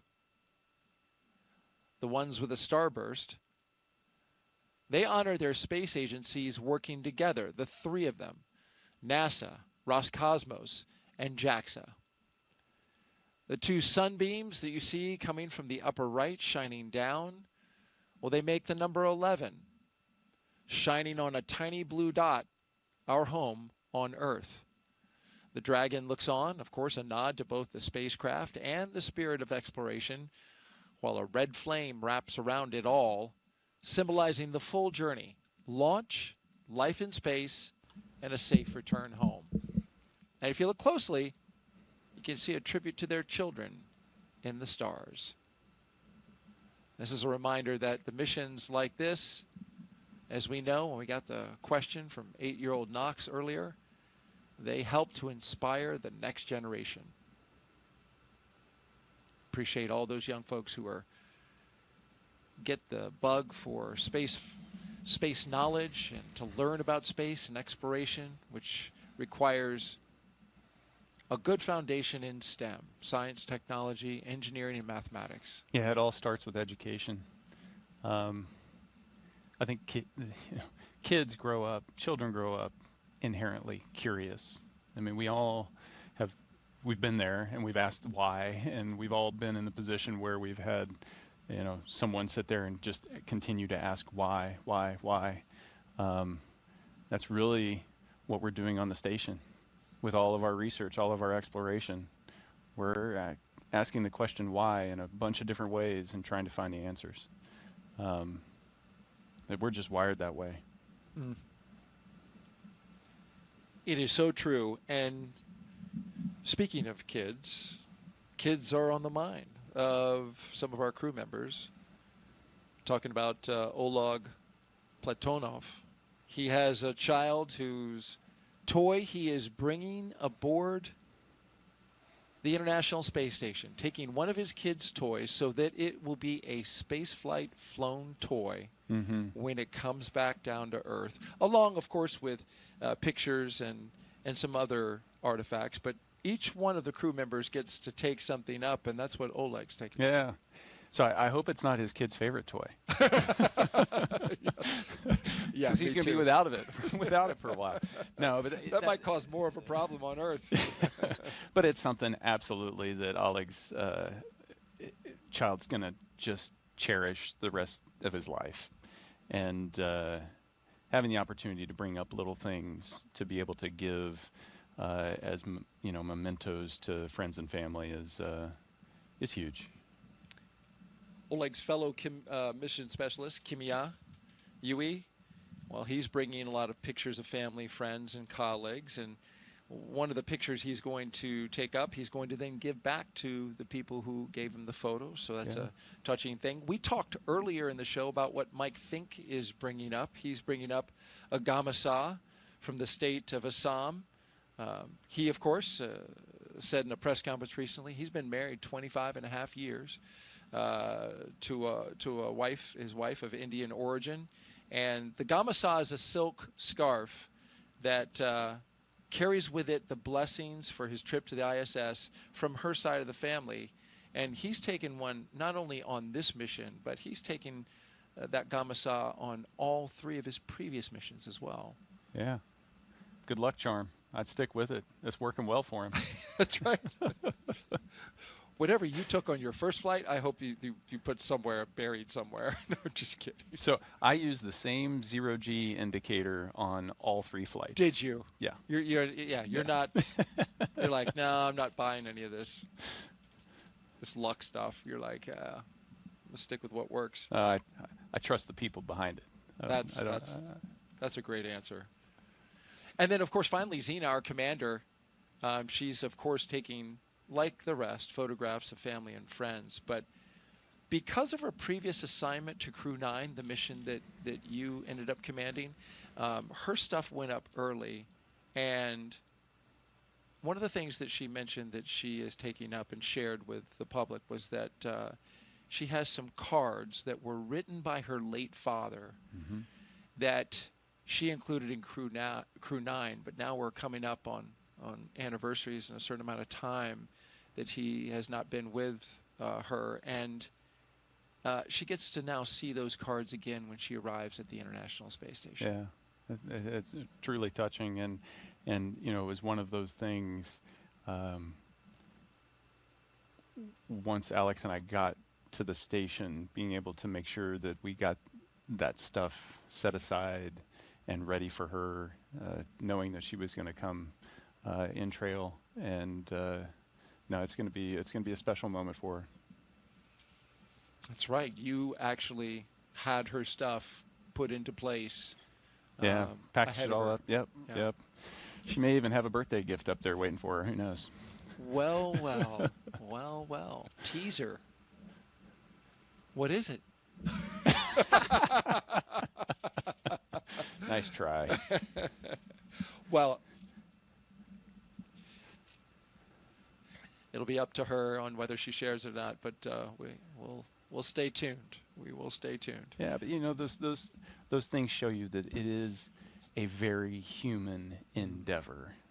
We're not just launching satellites into space. There's this exploration aspect, but there's this layer of humanity over the top of it that's so important, and all of these little gestures just bring that to light. We are currently 1 hour and 30 minutes until liftoff of Dragon, flying Crew-11 to the International Space Station. There you see Endeavour, the capsule at the very top. 6th flight today for that capsule. The number of historic flights that it has under its belt, beginning with Demo 2, and then going on to Crew 2, Axiom 1, Crew 6, Crew 8. Long history with CCP, the Commercial Crew Program, which has a fond place in the hearts of the folks who work for CCP for this spacecraft. Spent a lot of time reviewing data and examining it, getting it ready for each flight that it flew for NASA. It's a workhorse. It is, and as you know, spaceflight is hard on equipment. So those checks and examination of the data and looking over the critical systems is an important part of making sure that that capsule can continue on. It's currently at its 6th flight, but these spacecraft were only certified for 5. CCP did a recertification, moving it up to 6 flights. Ultimately, SpaceX would like to fly these capsules 15 times. And they say that they have systems that are ready for 15 times reuse. Commercial Crew Program is currently reviewing and looking over the data to determine how much more of the systems need to be reviewed in order to certify it for those additional flights. But that's exactly it. That's the goal here, is to make these spacecraft and rockets reusable, bringing down substantially the cost of spaceflight. Yeah, and hopefully opening space up to so many more.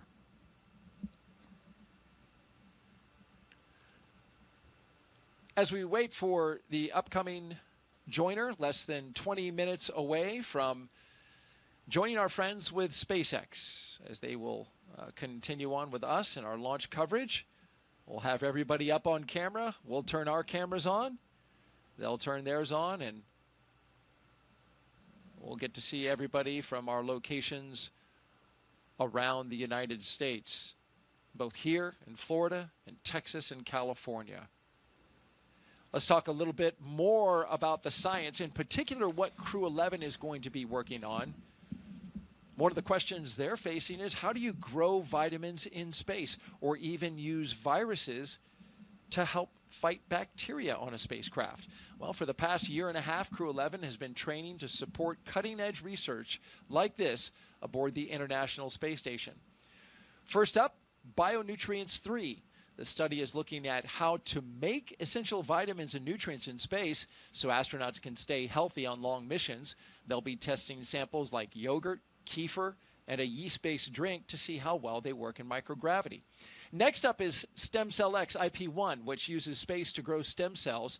These stem cells can turn into any type of cell in the body and could one day help treat diseases like cancer. Growing them in microgravity may produce more volumes of cells, mass producing them, and better ones than we can make on Earth. And then there's Genes in Space 12. It's testing phage therapy, which uses viruses that could target and kill bacteria. It could be a powerful alternative to antibiotics, especially in space where infections can become harder to treat. Some really fascinating research happening on board station. In addition to the human research side of things, you were talking about this earlier, each one of these astronauts will be studied, many of their biological functions and their, of course, biological data will be studied as their time comes to a close in space, and studied afterwards, studied during, studied afterwards, and possibly it being an 8-month mission. Yeah, you have the opportunity as crew members to volunteer to be a human test subject for a lot of different experiments that are focused on how does microgravity and the space environment, the high radiation environment, how does that affect human physiology? And it runs the gamut from just muscle and bone health all the way down to genetic structure and how that changes, or how our immune systems might be suppressed. And we've been doing this for 25 years and we're still learning. Space is hard on the human body, is it not? It is, but the body is so amazing in how it adapts. It is constantly responding to the environment around us, and we don't really see that on Earth because the changes in the environment around us aren't dramatic enough. But when you pull us out of Earth and put us into space, that dramatic change, you get to watch your body respond to all of that, whether it's spinal growth and straightening that causes you to grow a little bit taller, whether it's the fluid shift and the pressure distribution within your vascular system is more balanced, and you feel that in your head. It goes even to the way you perceive the environment around you and your mental predictions of how things behave. You start to predict and think in weightlessness. All of that adapts, and you've got a front row seat for it, so it's pretty amazing. Literally experiencing the changes happening within your own body.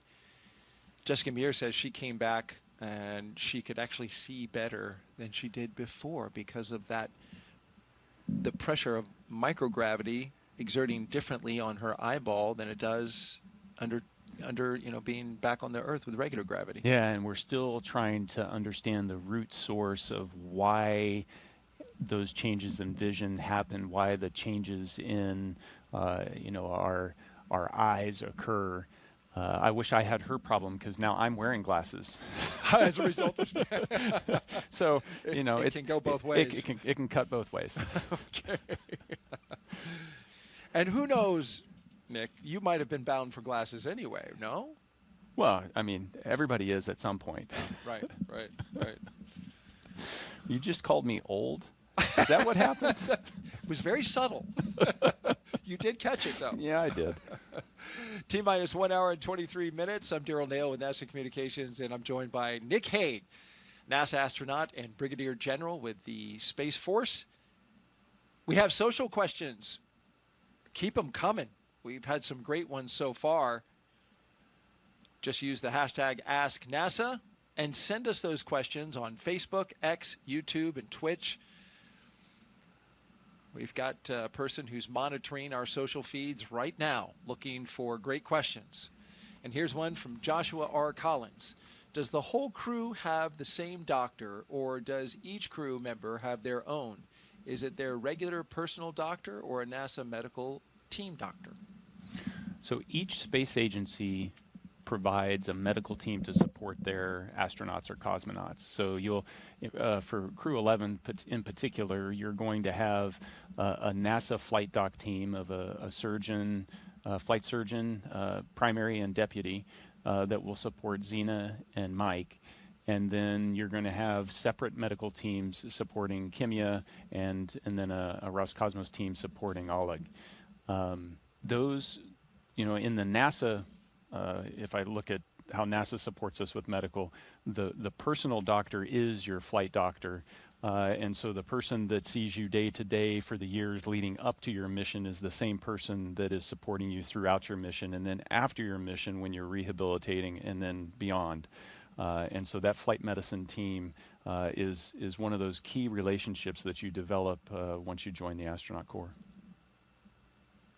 A flight surgeon for each space agency, and they go with them until they get to the pad, and then they break off. They're there, standing not too far away, just in case they are needed for any reason. But those, exactly as you said, those flight surgeons standing by. Give you a couple upcoming milestones. T-minus 47 minutes. We're going to get an LD brief. That's from the launch director at SpaceX, and we're monitoring weather conditions along the abort corridor. Also keeping an eye on the winds here locally. They picked up a little more than were initially forecast. At T-minus 1 hour, just about 20 minutes from now, the closeout team will depart the pad. That was the team that was getting the crew all ready inside the spacecraft and then sealed up the hatch. They will depart. It'll just be the crew out there on the pad. It'll be them and Dragon Endeavour that you see right there at the top. We've talked a lot about this capsule today. It's taking its 6th space flight. Since its first flight in 2020 for Demo 2, SpaceX's Endeavour Dragon has been a workhorse for NASA's Commercial Crew program, flying mission after mission.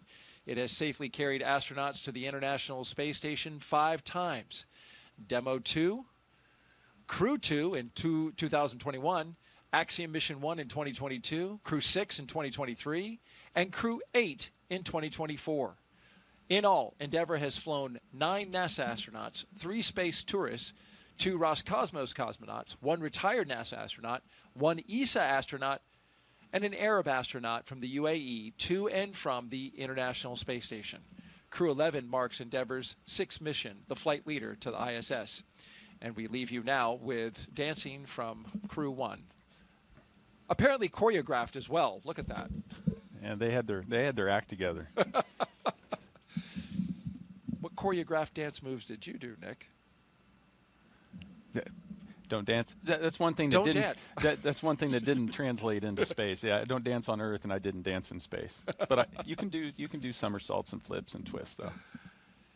Yes, especially as you're zipping around that space station. I mean, it's fun. Yeah, man, it's like, it looks like it. Every dream you had as a 5-year-old of flying around, and you get to do that every day. I used to dream that as a kid so often that I could just flap my arms and fly. Yeah. It was a recurring dream that I had, and sometimes I woke up really actually believing that I could fly.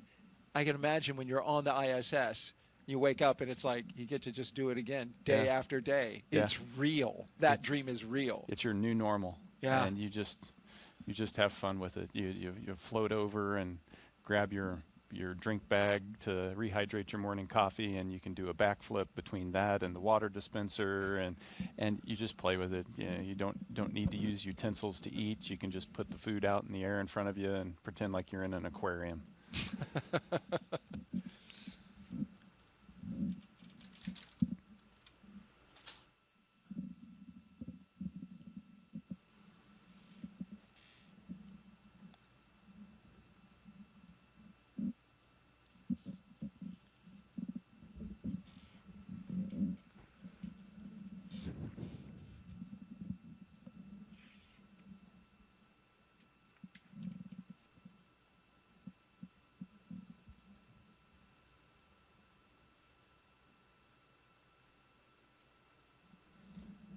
So those flags were hanging dead for a while, but they're blowing again.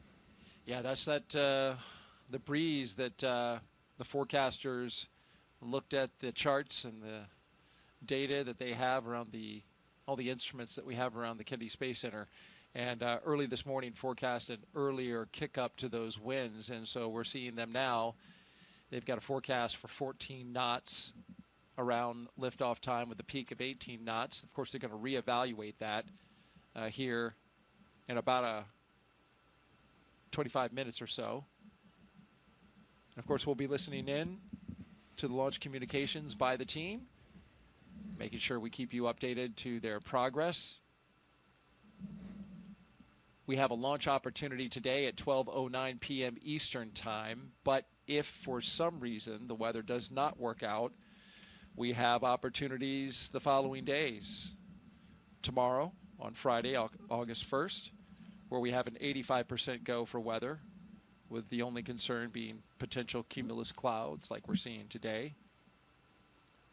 The only thing there is that the ascent corridor goes up in terms of its risk, because there is a trough of disturbed weather coming across the country, and we'll be out into the Atlantic by then. So that is something that they'll have to monitor. That's why today is such a perfect spot, because that is low right now. That potential concern is at a very low state. So fingers crossed that we continue to have green conditions. We're green at the moment, and that's a good sign.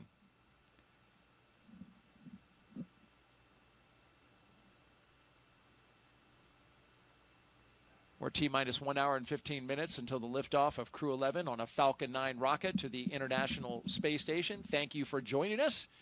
Whether you're watching online or streaming, we are glad to have you here with us as we get ready to launch 4 humans to space from the Kennedy Space Center in Florida. Crew-11 will be the latest crew to fly as part of NASA's Commercial Crew Program, which uses private companies to transport people to and from the orbiting lab from U.S. soil. Those people, NASA astronauts, like the one sitting right next to me right now, Nick Hague. It's been a great countdown so far. Weather is 90% go. We've got the excitement picking up as we draw closer to our T0. At this point, Nick, the crew has had, as you mentioned earlier, a lot of time to reflect. But the activity is going to start picking up. Yeah, you know, everything, it's an instantaneous launch window, and so you have to start backing up from that of the things that need to be done. And the big one is right now they're sitting on a rocket that's empty. So they're not going anywhere unless they put some juice in the rocket. So that's going to start around the T-minus 35 time frame. And before we start to load all of that, those explosive materials, we need to make sure that the launch escape system is armed. And so we'll go through a debrief prior to that to make sure everybody's good. Then we'll arm the launch escape system and then start with that prop load. So there's some big things, and as you're sitting there, the reality of the situation, you understand how once they make the decision to go, once we launch that launch escape or arm that launch escape system, you're on a live rocket. And if something goes wrong, the system can make a decision that it's going to automatically pull you to safety. And it's designed to do that. You want it to do that, but you also realize that, you know, in a fraction of a second, you could be in a very different situation than you are right there. You would know that well, as your mission had an in-flight abort in 2018 while flying Soyuz MS-10. But that launch escape system worked perfectly and brought you and your crewmate down safely to ground, to your family. And you dusted off your boots, got back on 5 months later, and successfully got into space on MS-12. So that launch escape system is a critical component to a successful mission. Absolutely, and we test them rigorously. And you know, SpaceX did an in-flight abort test. They've done pad abort tests. You know, they've shaken this system out to make sure that when you need it, it'll be there for you. This will be a 38.8-hour transit from the ground here at Kennedy to docking to the International Space Station. So the crew that you see there, I hope they have some audiobooks and some movies. Well, that's a long time. There's an opportunity. There are 2 windows, and there's a heck of a view out there. No doubt. And you know, but they're not going to spend 40 hours strapped into seats like that. After they get into orbit, once the nose cone opens and they're kind of clear of the second stage, the upper stage, they'll be able to unstrap and take those suits off. They'll dry them out and put them away, and then they'll be essentially in short sleeve shirt, pants, and it's a pretty comfortable, spacious place to hang out in. And they'll be camping in Dragon for 40 hours until they get to the station. A few hours before they get to the station, they'll have to get back in the configuration that you see them here, do their leak checks with the suits, all stuff very similar to actually getting in the capsule on the launch pad. Is it roomy in there? It doesn't look roomy from this shot, but I know there's a lot more to Dragon than what we're seeing right here. Yeah, it is quite roomy. There's a whole bunch of volume, and when you're in space, you think about floating, you think about volume and not necessarily surface area, and so the volume you don't see is above the displays.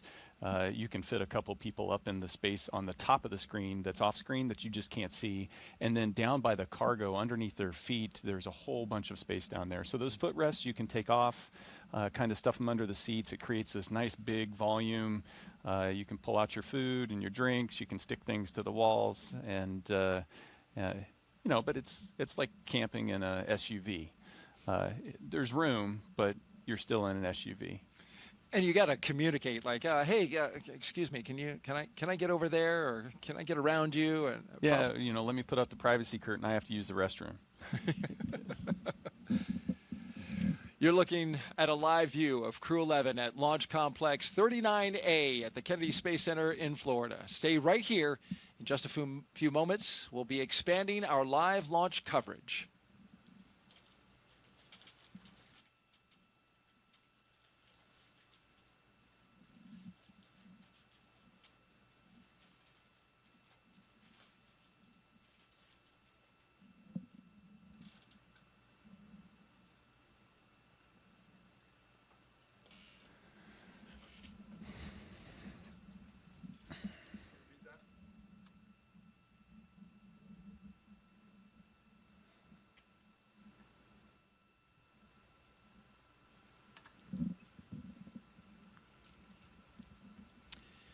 Good morning. You're watching live launch coverage of NASA and SpaceX's 11th rotational flight to the International Space Station. I'm NASA's Daryl Nail, joined once again by NASA astronaut Nick Hague, who's been with us for the past 3 hours.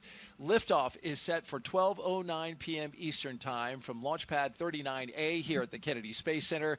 And before we continue, a quick reminder about Nick's incredible experience in space. General Nick Hague was selected as a NASA astronaut in 2013. His first flight to the space station in 2018 ended in a launch abort following a rocket booster failure on Soyuz MS-10, a dramatic escape that he and his Roscosmos crewmate survived safely.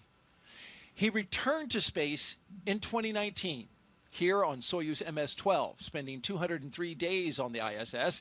And last fall, he commanded NASA's SpaceX Crew-9 mission there, as you see him getting ready to go with cosmonaut Alexander Gorbanov. In total, Nick has logged 373 days in space and completed 4 spacewalks. It's so great to have you here today as you've been sharing your experience, the lessons you learned, your experience in space, and some of the human emotions that every astronaut goes through on a day like today. Yeah, no, Daryl, it's a thrill to be here. I wouldn't want to be anywhere else. We're getting ready to launch 4 humans into space. It is such an amazing thing that is so hard to do, and to be able to witness it and then just be a part of that legacy of doing it over and over again for decades is a thrill. And a great responsibility by all involved. Crew-11 is launching from pad 39A, and we're now just over an hour away. Once they arrive at the station, they'll join Expedition 7374, and in just 3 days, Crew-10 will return home. This will be what's called a quick 3+2 crew handover. You were Crew-9, you get a little time with the crew that's coming up, and it's important time. It is, because you're living on the space station, so you train for how to work all the systems, but the real living aspect of it is something that you can really only do in microgravity, in that weightlessness, and it really is something that you try to maximize. All right, let's take you through Crew-11's launch day preparations so far this morning. Nick Hague has been with us throughout. After waking up and grabbing a bite to eat, the crew suited up inside the historic crew quarters, a tradition that dates back decades. SpaceX teams helped them into their custom pressure suits, and just like the other crews before them, they gathered around a table for a card game to burn off any lingering bad luck before launch. After that, they followed in the footsteps of every NASA astronaut since Apollo 7 in 1968, walking out to greet a crowd of family, friends, and supporters with a big wave. Then it was into their Teslas for a security-escorted ride out to launchpad 39A, a 20-minute journey filled with anticipation as they drove up with their rocket in sight. Once there, they looked up, got a close-up look at the rocket, walked through the crew access arm, and climbed into their spacecraft. And now, there they are at the top of this rocket, inside that Endeavour capsule, and they are awaiting the next big milestones, the fueling of the rocket and the arming of the launch escape system. Throughout the broadcast, we are taking your questions to Nick Hague. Just use the hashtag AskNASA on the platforms Facebook, YouTube, X, and Twitch. We really want to hear from you. So send us those questions. He's got answers, and he's got good ones. Also, if you're watching YouTube, be sure to refresh your player or browser so you can join our live chat. At this time, we are expanding our coverage to include our partners at SpaceX. So let's welcome in the SpaceX and NASA commentators joining us live from Hawthorne, California, home to the SpaceX mission team. Welcome aboard. Thanks, Daryl. So excited to be joining you and Nick Hague here and Joseph. I'm Somi Srivastava, a certification engineer here at SpaceX. And I'm Joseph Zakshevsky with NASA Communications, and you're absolutely right. It's a thrill to be here today, and exciting to be joining you again from Mission Control here in Hawthorne as we count down to liftoff of Crew-11 just over an hour from now. Crew-11 is our 11th operational mission with SpaceX, flying astronauts for long-duration missions to the International Space Station, and the 12th as a part of NASA's commercial crew program with SpaceX. Crew-11 has 2 first-time flyers on board, as well as a veteran NASA astronaut and a veteran Japan Aerospace Exploration Agency, or JAXA astronaut, making their return to microgravity.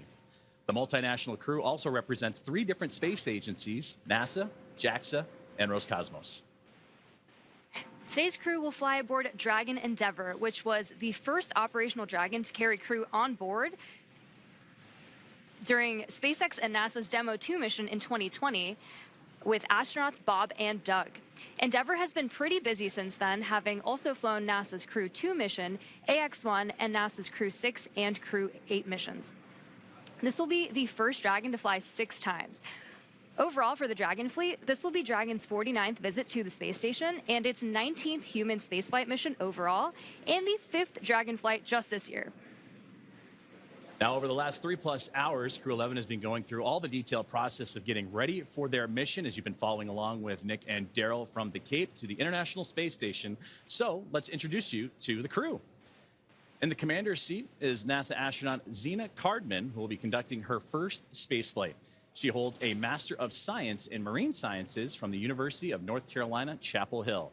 Cardman has experience with NASA research in the Canadian High Arctic and has supported real-time station operations and lunar surface exploration planning. Now, to the next of Zena is going to be pilot Mike Fink, a veteran of 3 space flights. Fink has completed an impressive 9 spacewalks, totaling 48 hours and 37 minutes of the time spent outside the orbiting laboratory. And he's also spent a total of 382 days in space, and Fink is certified pilot for the Boeing Starliner, as well as SpaceX Crew-11, a part of the NASA's Commercial Crew Program, as well as the co-pilot and flight engineer on Soyuz, and a mission specialist on the Space Shuttle, STS-134, that was Space Shuttle Endeavour, and fitting that he flies on Dragon Endeavour today. Serving as a mission specialist, or pardon me, Sonia, is serving as a mission specialist is going to be Japan Aerospace and JAXA astronaut Kimi Yui. Yeah, and today's flight will be Yui's second trip to the space station. He was selected as an astronaut by JAXA in 2009 and has logged 142 days in space. And to round it all out, Roscosmos cosmonaut Oleg Platonov is also serving as a mission specialist and was selected as a cosmonaut in 2018 and will be making his first space flight today. Now, as we get closer to 1 hour away from liftoff, let's take a look at what's going to be happening with Crew-11 once on board the International Space Station. Crew-11 will briefly become members of Expedition 73 and then Expedition 74 in the fall. Following departure of Soyuz MS-27 spacecraft, that's when the expeditions will change over, and that departure will feature NASA astronaut Johnny Kim. They'll also conduct space station maintenance and scientific research to understand plant cell division, finding alternatives to antibiotics and microgravity, investigate producing essential nutrients on demand for long-duration missions, and study how spaceflight affects human physiology and psychology. The crew will also engage with students worldwide via the ham radio and use its existing hardware with newly integrated software to test a backup lunar navigation solution. So as the crew continues to prepare, as does the team on the ground, let's check in with another member of our broadcast team, Ronnie, here with SpaceX for an update on all things on the rocket, the capsule, the crew, and more. Ronnie? Thanks so much, Joseph. I'm Ronnie Foreman, a senior sales manager, joining you today from the SpaceX Statics Desk. It continues to be a smooth countdown, and we are looking good for an on-time liftoff, which is at 12:09 p.m. Eastern Time from the historic Launch Complex 39A in Florida.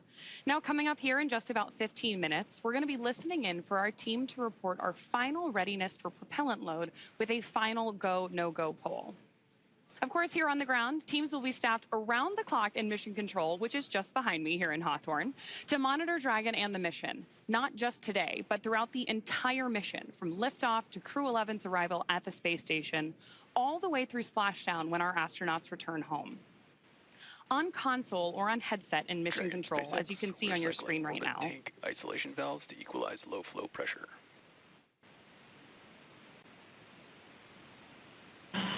Dragon copies.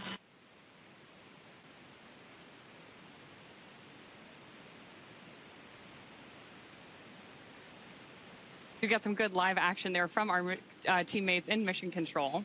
The mission director is the one in charge of the room and tasked with making those real-time decisions that ensure mission success. The person we just heard talking to the astronauts is the crew operations and resource engineer, who we'll refer to as the core throughout the broadcast. Our 4 additional team members are focused on vehicle systems, including avionics, navigation and control, software, propulsion, life support, and communication with ground support teams. Apart from Mission Control here, our Falcon 9 team is currently located in the Launch and Landing Control Center at Hangar X in Florida. So with less than an hour until launch, we are settling in for final checkouts, propellant loading, and launch. Back to you, Joseph. Thank you very much, Ronnie, and thank you for those updates as we are getting that live action in real time, and we'll continue to monitor those communications with the crew and everything surrounding Crew-11 and their launch here today. Now, NASA has its own team members at NASA's Mission Control Center in the International Space Station's Flight Control Room, and that's in Houston, Texas, where another teammate of ours for today's broadcast, Sandra Jones, you've heard from her earlier. That's where she's located and has been busy preparing the International Space Station for Dragon's arrival. Now, the team in Houston is currently working through their go, no-goes and looking to confirm that the station is ready to receive Dragon Endeavour and the new crew. Now, following liftoff for the flight today, it's going to take about 39 hours, you've heard about phasing, so a good stair-step journey to get to the International Space Station with Dragon flying autonomously the entire way. Docking is targeted for the early morning hours on Saturday, August 2nd at 3 a.m. Eastern at 12 a.m. Pacific time. And just like autopilot on a commercial aircraft, the crew always has the ability to take manual control of the spacecraft if needed. We are now at T-minus 58 minutes and counting down to today's launch. While we wait, let's check in with NASA's Sandra Jones at the Johnson Space Center to see how things are shaping up at Mission Control in Houston. Sandra, how's it going over there? Tracking copy. Go for 4.100. Set. We'll go. And welcome back to Mission Control Houston here at the Johnson Space Center in Houston, Texas. We are here in the hub of human spaceflight at NASA. The team here has pulled go for launch in the International Space Station, is ready for the crew to lift off as they begin their journey to the orbiting laboratory. At the time of launch, the space station will be traveling 260 miles over the South Pacific Ocean. In the home stretch of the rendezvous, NASA and SpaceX flight controllers will enter into what we call integrated operations, where both flight control teams will conduct a series of go, no-go polls for Dragon Endeavour's docking to the International Space Station. Rotational missions like Crew-11 help NASA continue to maximize the important research and technology demonstrations made possible only in the International Space Station's unique microgravity environment. The space station is critical for NASA to prepare for future commercial low Earth orbit destinations and to understand and overcome the challenges of long-duration spaceflight necessary for a long-term presence on the Moon and crewed missions deeper into the solar system, including on to Mars. Now, here's a closer look at the mission and what Crew-11 will have to look forward to during their stay aboard the International Space Station.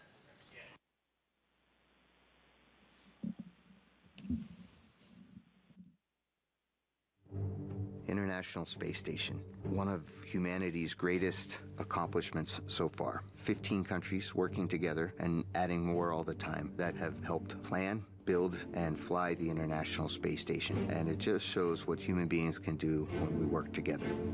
As Crew-11, we are about to launch on board a Dragon spacecraft to the International Space Station. We are actually continuing an ISS mission almost a quarter centuries. Right now, crew members are working very hard on the ISS. So we got that result, and actually we do more researches, then pass that information to Crew-12. Конечно, исследования на Международной космической станции, как я считаю, они очень важны, и они являются ключевым звеном в развитии технологии, науки и всей цивилизации. И все самое лучшее из космоса всегда приходит рано или поздно на Землю в виде новых открытий, новых приборов, возможностей и технологий. I'm very excited to see what kind of payloads we get to work with. It's a really interesting day-to-day life where 1 hour you might be fixing the toilet and then the next hour you're working on a physics experiment studying fundamental processes of our universe. We're going to be up there for a lot of time. And we're going to, every day, be in space, look at the Earth go by, and accomplish some really amazing science. We will do material science and human research in space, lots of experiments, and then maybe do some spacewalks. It's a really fun crew to be on. We're going to enjoy every moment, and we're going to help each other to be successful and accomplish our mission. So we have various kinds of difficult training together. For example, emergency training in Building 9 or emergency training in SpaceX. This kind of training actually made our bond stronger. Наш экипаж Crew-11 – это экипаж, который состоит из высокопрофессионально подготовленных людей. И мне нравится этот экипаж. in some ways, my only expectation for the mission is to fly and return home safely and still friends when we get back. There's so many things to play around with, to study, to explore, and I'm really open to every possibility, ways to engage with the International Space Station. We all came from other crews. Kimiya, Yui, San, and I both came from Starliner 1. Oleg was on a Soyuz mission before this, and Zena, of course, was on Crew 9. But we all came together with our previous experience, melded into a really fun team. We're ready to go fly to our International Space Station.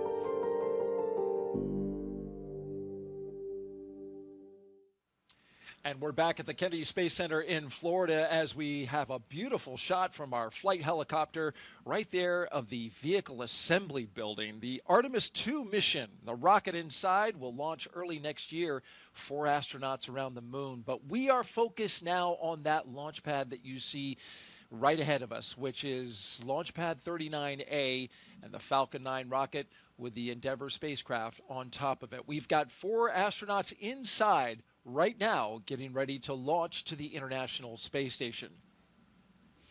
And we've got Nick Hague, NASA astronaut, with us, co-hosting our launch broadcast today. And Nick, we have questions for you that have been coming in from social. Would you like to take a few more? I'd love to take a few. Been doing a great job so far, so let's put that next question up on the screen. This is coming in from #AskNASA. During CRS missions, these are cargo resupply missions with Dragon, I noticed that most of the time there is cargo in the trunk, but I never see any of the trunk during crew missions. Why is that? Yeah, the crew missions fly up with an empty trunk, and that's really a mass constraint so that we can get those people up there. People require a lot of clothing, they require a lot of food, and all of those supplies have to get on, and so that comes at the expense of something in the trunk. Great answer. T-minus 51 minutes and counting, and now we're counting down to the moments before we arm the launch escape system and start fueling the rocket. But before we do that, let's send it over to NASA's Tony Jaramillo, who is standing by live at one of the best viewing locations here at the Kennedy Space Center. She's joined by NASA's Acting Administrator, Secretary Sean Duffy. Tony? Hey, thanks, Daryl. That's right. This is one of the best viewing locations where our guests have an amazing view of the rocket at the launch pad off to my left here. And joining me is Secretary Sean Duffy, NASA's Acting Administrator. Secretary Duffy, did you have a chance to speak to the crew before they headed out to the launch pad? I did. I was behind the glass yesterday with them. Again, I would tell you they're right out of central casting. So smart, so personable. Especially Mike, who actually flew on the shuttle missions. But this is Zena's first trip into space. So yeah, I got to talk to them. And again, they seemed a little nervous, but really, really excited. And today is the big day. I think they're just waiting for the launch and getting to the space station. Absolutely. We're all getting ready for that launch. As you get ready for your first launch as administrator, what would you like to say to the NASA and space community that continue to help pave the way to the stars? So listen, I think the team has been so impressive at NASA, but also our corporate partners, again, SpaceX, Blue Origin, Boeing, that are building the vehicles that get us into space. And again, when we go to the space station, critically important, but what we learn on these missions is what's going to get us to the moon, and then from the moon to Mars, which is, I think, the direction that NASA has to be. We are space exploration. Absolutely. As you get ready for your first launch experience, what have you learned from Crew-11, and what are you looking forward to learning as you lead NASA? Well, listen, I've learned that they're really well trained. I'm coming from DOT. The safety components that go into making sure these launches happen and happen safely is really, really impressive. The checks, double checks, triple checks. But moving forward, listen, I'm looking forward to Artemis. So a lot of people don't know Artemis, right? We're going to the moon. We're going back. And in America's 250th birthday, Artemis 2 is going to launch. We are going to go around the moon and back. We're not going to land in that one. But then Artemis 3, we're going back to the moon. We're going to land. We're going to stay for 6 days. The longest time before that was 3 days. And then from there, we're going to start deploying all of the assets we need to build our base. And we're going to stay on the moon. We're not planting our flag and leaving. We're going to stay learn, and then go to Mars. Again, there's critical real estate on the moon. We want to claim that real estate for ourselves and our partners, which is going to be critical to be successful in that mission. Absolutely. A lot of exciting missions coming ahead. I mean, you just mentioned one. I guess what should be that next exciting mission that the public can look forward to? Well, I think it's going to be Artemis 2, right? Again, going back to the moon. And again, sometimes you might think we already did that, right? We did that in the Apollo program.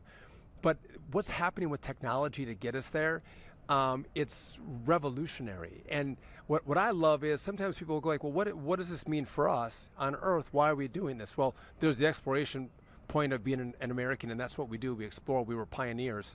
But also what happens with our scientists, our engineers, the machinists, the welders, the jobs that are created, and the quality and innovation in rockets that are happening in America, and the time frame in which we can produce them is amazing. And we have great competition. Obviously, this is a SpaceX.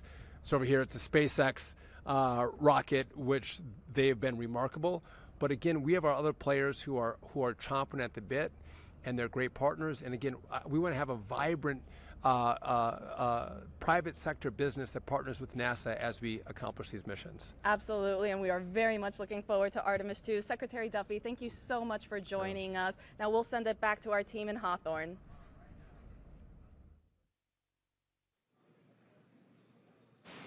Thanks, Tony. That was an awesome interview with Senator Duffy. We are also really excited to see what Crew-11 does and accomplishes on their mission. But now let's bring it back to Mission Control here in Hawthorne, and the teams are continuing to prepare Falcon 9 and Dragon for launch. Falcon 9 is the first orbital class rocket that is capable of reflight. Together, Falcon 9 and Falcon Heavy have completed more than 519 launches and over 448 reflights. Incredibly impressive. And today, the booster that Crew-11 will be using is going to attempt to land at Landing Zone 1, which is just down the coast from NASA's Kennedy Space Center in Florida.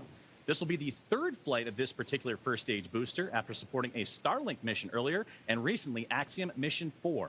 That was the successful fourth private astronaut mission to the International Space Station. Rapid reusability drastically reduces launch costs, and it's the key innovation that is making space more accessible for the entire space industry as a whole. While this young booster is on its third trip to space, we are working towards qualifying our fleet of Falcon boosters and fairings to support up to 40 missions each. For those of you following along, we're currently at 29 flights of a single Falcon booster, which is absolutely wild. Increasing Falcon's flight count provides valuable information and data on repeated reuse, which is a super critical element in making life multiplanetary. This same spirit of continuous iteration and innovation does not stop with Falcon 9. NASA awarded SpaceX a contract to develop the U.S. deorbit vehicle, a modified Dragon designed to guide the space station through a controlled re-entry into Earth's atmosphere. And when the time comes and the International Space Station reaches its end of operational life, which, trust me, it still has a lot of life to give right now, Dragon will help achieve that safety orbit. During the CRS-31 cargo resupply mission, Dragon successfully performed a reboost test for NASA that demonstrated Dragon's ability to change the station's orbit, and we'll see a similar test coming up, and that'll help inform plans for the upcoming commercial resupply mission number 33 with SpaceX, where Dragon will fly an extended mission and repeat that reboost demo with a modified trunk called the Boost Trunk. This modified trunk will give Dragon the ability to change the station's velocity by up to 10 meters per second. And testing these added capabilities will provide NASA with additional options for station operations in the coming years. And yet another innovation that SpaceX is working on is the intravehicular spacesuits, or IVA suits, that astronauts wear during Dragon missions. These suits are worn by the astronauts while they're inside the spacecraft, countdown one, the versus the extravehicular, or EVA spacesuits that are go for propellant load and launch. For all operators in MCCX and Hangar X, both control rooms will go into lockdown at T-minus 45 minutes and will remain in that state until LES is disarmed. All operators are to remain at their console and maintain a sterile cockpit until MD confirms successful disarming of the launch escape system, following orbit insertion or propellant offload in the event of a scrub. For non-urgent no-go conditions, brief the CE or LD and they will approve aborting the count. For urgent issues affecting the safety of the operation, operators shall call hold on the countdown net. Launch control will abort the launch auto sequence immediately and proceed into launch abort. At T-minus 10 seconds, launch control will be hands-off and relying on automated abort criteria for the remainder of the count. Operators advise launch director whether structural breakup or fire is imminent or occurring per Dragon manual flight escape rules.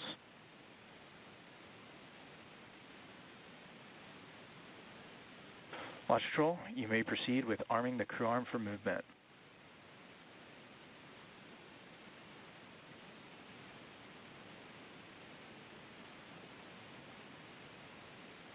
Arming crew arm for movement.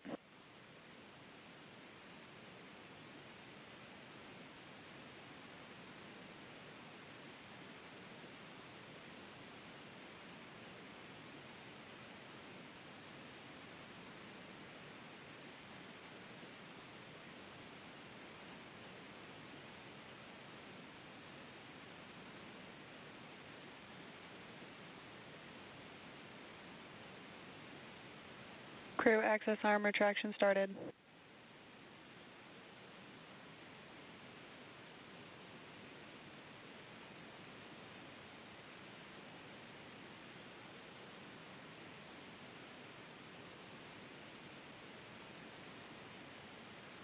And we are watching the crew access arm rotate away from the Dragon Endeavour and the Falcon 9 rocket. That was an incredible view, Nick, from up high, 275 feet in the air.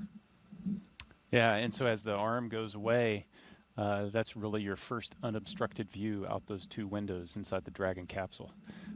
Unique to Dragon for Soyuz flyers, there were no your windows don't open until you get all the way up to orbit and come out of the fairing. So here you can see what the weather's doing outside for yourself. And there they are, strapped in, Crew-11. Our next big milestone. Crew access arm retraction complete. As we hear that the crew access arm has completed its retraction. Our next big milestone is to have the astronauts drop their visors and start up for Section 7 in their operations. SpaceX, you are go for Section 6. Close visors and arm launch escape system. Dragon copies. Go for Section 6. Closing visors and arming LES. They may have renumbered the procedures because in the past it was Section 7. That's we may not have gotten that update. But this is a critical moment indeed. And that crew access arm, it can rotate quickly back to Dragon in this moment. Dragon, visors closed, arming LES. In this moment, in between, before they have the launch escape system fully armed. Right? Indeed. So the commands that are available to Xena and Mike at the displays, she's arming the launch escape system now. As that's armed, there's also a button that's going to show up that'll allow them to do an emergency egress, which will command that arm to swing over rather rapidly. And by the time you're out of your seat and ready to open the side hatch, the arm's in place so that you can get to the escape tower. From the escape tower, of course, they would zip line down to safety, to waiting vehicles, and then exit the launch escape system is verified armed. The blast danger area. Now we have the launch escape system armed.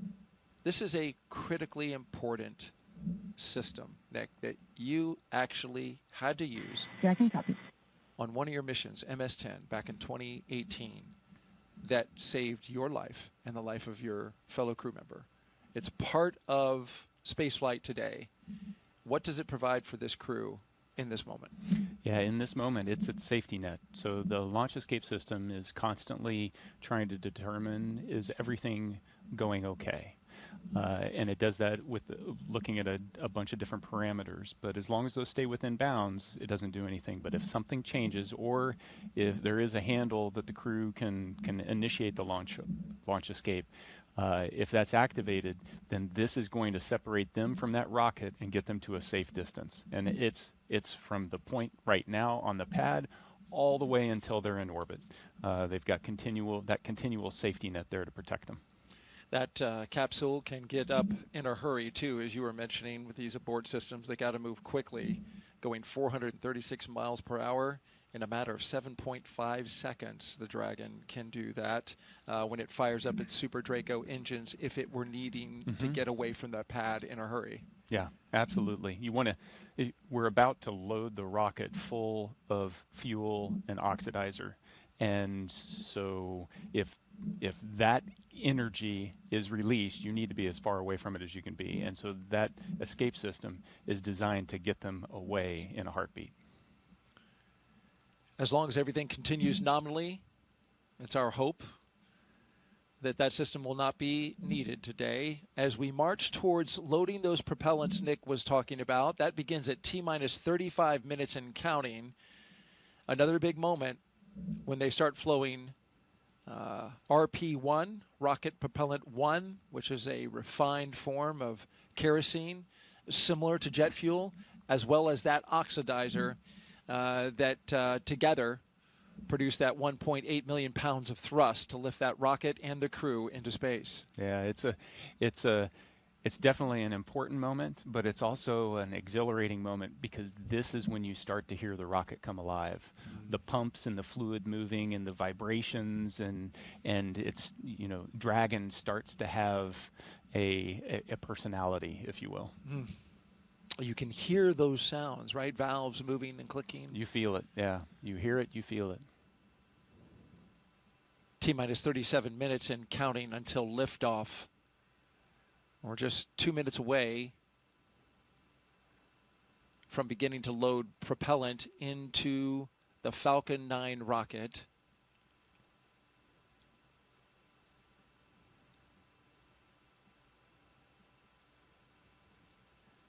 Weather is looking good at the moment. We are 90% go. There was a small concern for cumulus clouds in the area. That's just the 10% because of course, this is July in Florida. And you can see even now, Nick, the sea breeze from the cool ocean starting to create... Tanks are venting for the start of propellant load.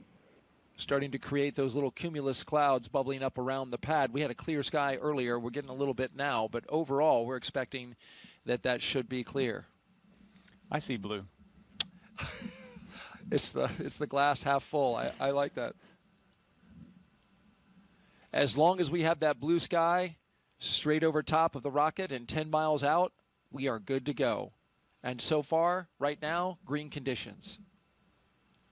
The range is clear. The area around the pad. Boat traffic has been cleared by range operations. Our partners at the United States Space Force, Cape Canaveral Space Force Station, where Nick, of course, you in the Space Force, a brigadier general, have cleared the range. They are currently monitoring it, making sure that no one can get into the path of the rocket from down on the ground or in the ocean, for the reason that if anything were to happen and any equipment or any spacecraft parts were to come down on them, you wouldn't want to pose a risk to those below. Yeah, public safety is important, but it highlights just the expansive team that even for this one place, the number of organizations that have to work together and they're necessary for success. Our 4-person crew, 2 NASA astronauts, 1 JAXA astronaut, and a Roscosmos cosmonaut seated in launch position, monitoring their systems on their heads-up displays.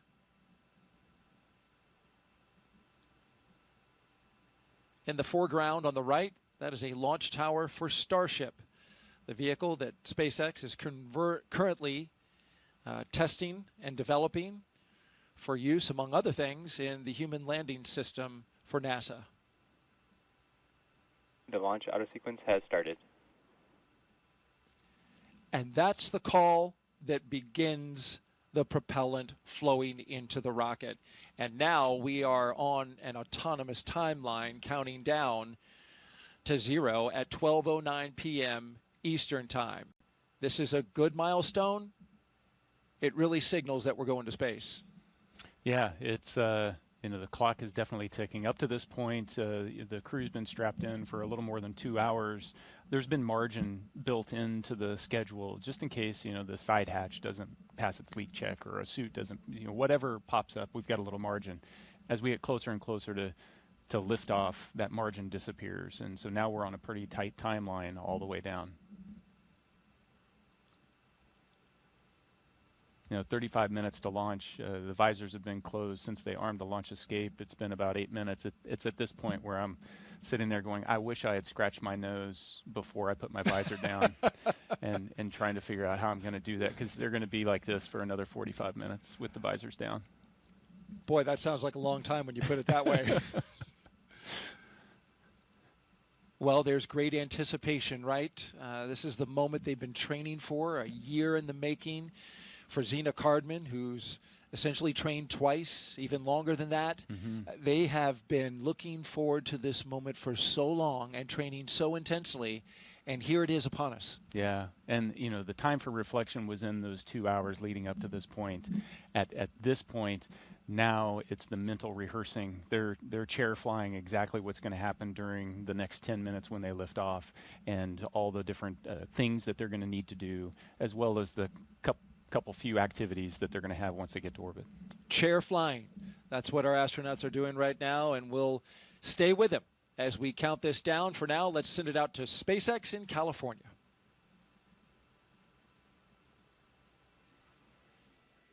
As Daryl mentioned, propellant loading of both RP-1 and liquid oxygen began at T-minus 35 minutes, right on schedule. And weather is our main watch item right now. But I am hearing from our vehicle teams that everything looks good for both Falcon 9 and Dragon. So next up, at about T-minus 30 minutes, the SpaceX launch director will inform the crew when loading of cryogenic helium will begin. First on stage 1 and then on stage 2 about 4 minutes later. Stage 2 RP-1 loading should wrap up at about T-minus 20 minutes and 30 seconds. Then, as we approach T-minus 16 minutes and 30 seconds, we should hear a call out that Stage 2 liquid oxygen loading has begun.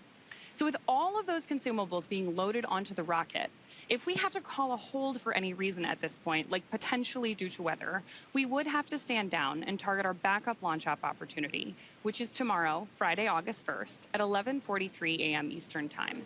That's because we have an instantaneous launch window today. So let's take a minute to do a little orbital mechanics 101. An instantaneous launch window means that we need to launch at exactly the right time, and that's driven by our planned rendezvous point, which is the location where Dragon and Station meet in space. Right now, the International Space Station is orbiting the Earth at more than 17,000 miles per hour, and Dragon needs to catch up to it. That means we have to deliver Dragon to the correct orbit. We do that by timing its trajectory relative to the orbiting laboratory so that they're both in the same place in space at the same time. A precise liftoff time is crucial for hitting that rendezvous point. Now, again, that means that at this point, if we hear a hold called, we'll be standing down and likely targeting that backup launch opportunity tomorrow. For now, though, we're going to go ahead and hand it back to Soumya and Joseph to talk to us about West Coast recovery. Soumya? Thanks for walking us through that, Ronnie. We are now at T-minus 31 minutes and counting, getting closer and closer to getting our Crew-11 astronauts into space. Once their mission is complete and it's time for our crew to splash down back on planet Earth, they'll be heading to one of several targeted sites supported by SpaceX. Until recently, Dragon recoveries primarily occurred off of the coast of Florida. This year, SpaceX moved Dragon recovery operations off the coast of California to allow Dragon to complete its deorbit before safely jettisoning the trunk over the Pacific Ocean. When they return, Crew 10 will be SpaceX's third crew mission to splash down in one of the new locations. From 2 was the first back in April this year, followed by Axiom 4 in July. The new splashdown locations are near LA, Oceanside, and San Diego. The recovery vessel, Shannon, will be stationed in Long Beach to support the new West Coast splashdown operations. Spreading these supported sites across multiple locations helps to maximize the return opportunities, lowering the chance we'll have to wave off due to bad weather. And when the spacecraft re-enters, those in the immediate area may hear a brief double clap of a thunder-like sound known as a sonic boom.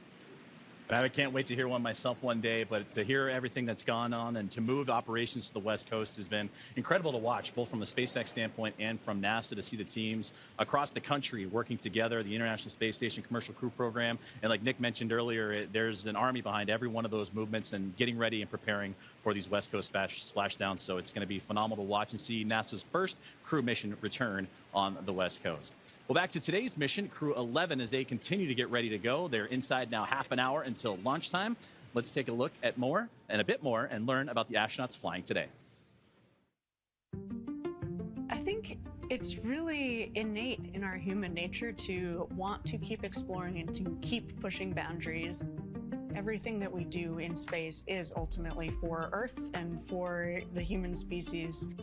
We are having a lot of good experiments on orbit, making new medicines. That is actually good for everybody. By understanding how to live and work in space like we have with the International Space Station, we can now become a multiplanetary species by having bases on the Moon and bases on Mars. И выполнение полета в космос, на мой взгляд, важно, потому что в конечном счете необходимо человечеству будет двигаться в дальний космос для того, чтобы открывать новые миры, исследовать новые и новые горизонты. For me, it's a really compelling goal to go farther and farther afield in space and pushing our boundaries as a human species that way, learning more about our own home planet as we try to go farther. We've been going and living aboard the International Space Station for 25 years. We're ready to make the next steps. We're ready to go to the Moon. We're ready to go to Mars. We're ready to explore the solar system. We understand the effects of what life in space does to the human body, and we need to continue those studies. We need to continue getting ready and go to the Moon and Mars, and that's why it's important to go to space. All right, let's head back out now to a launch viewing location where Tony's at for another interview with some special guests. Tony? Hey, thanks, Daryl. That's right. Joining me is Dr. Stephen Platts and Dr. Lori Glaze to talk to us a little bit about the human research that's going to be on this mission. You know, Steve, can you tell us a little bit more about what human research Crew-11 will be conducting? Sure. We're very excited for the launch. We have 10 experiments flying on Crew-11. Everything from cardiovascular systems, central nervous system, all the way to genomics, the full breadth, and addressing many very important risks for us to get to the Moon and Mars.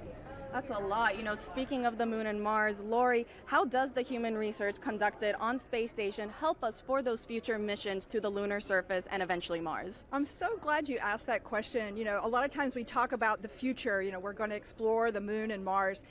It's here. We are actually less than a year away from our first crewed launch, where we're going to send 4 crew out and around the Moon for 10 days and bring them back.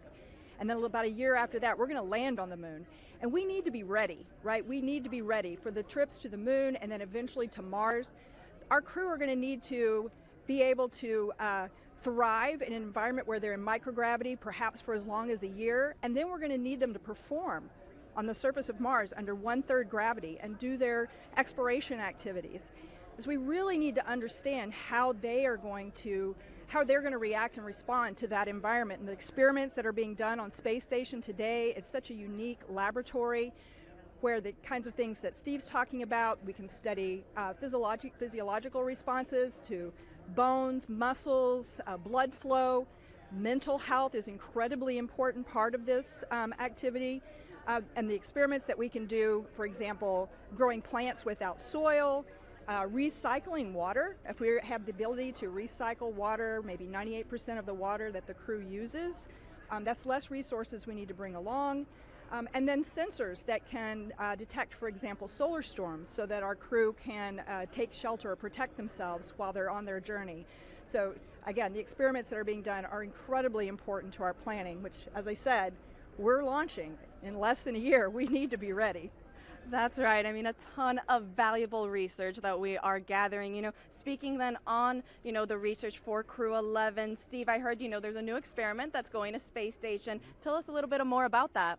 Yeah, that's called manual piloting, and what that is looking for is the ability for the crew to land a vehicle on the lunar surface. So we're looking at the sensory motor aspects, balance, cognition, some of the things that Lori was talking about, and putting them all together, and we have a simulator that actually moves in all dimensions and allows the crew to feel like they're actually landing a spacecraft. And we're doing that pre-flight. We have some devices on station where we can do in-flight measures as well as post-flight. So that will give us a great idea of what we need to do to prepare the crew to land on the lunar surface. That's great. I mean, you know, Lori, tell us a little bit more about those benefits of traveling then beyond low Earth orbit now. Well, you know, the reasons we're going to the moon and eventually the ability to establish a permanent presence on the surface of the moon, a base per se that we can go back and visit multiple times, is the science that we want to conduct on the surface of the moon will be incredible. We're going to a place that is totally different than where the Apollo astronauts landed, so totally unique environment, different lighting conditions, different geology of the rocks. We anticipate there is water ice beneath the soil in some places near the South Pole where we're going to land humans for the first time ever. So we will be able to do incredibly unique science, but we'll also be able to continue the human research aspects for longer duration stays on the surface of the moon where we're trying to live and work, and that will again feed forward to help us be better prepared for Mars. Absolutely, a ton of exciting things coming up. Thank you both so much for joining us. Now we'll send it back to Daryl and Nick. Thank you, Tony. Crew-11's time in orbit will teach us how to keep humans healthy in space for the long haul. Meanwhile, on the moon-facing side of NASA's work, Artemis II astronauts, including Commander Reed Wiseman, are training for a very different challenge, a 10-day mission around the moon. And before they launch, NASA and the Department of Defense are making sure they know how to get them home, even in an emergency. Here's Reed with a behind-the-scenes look.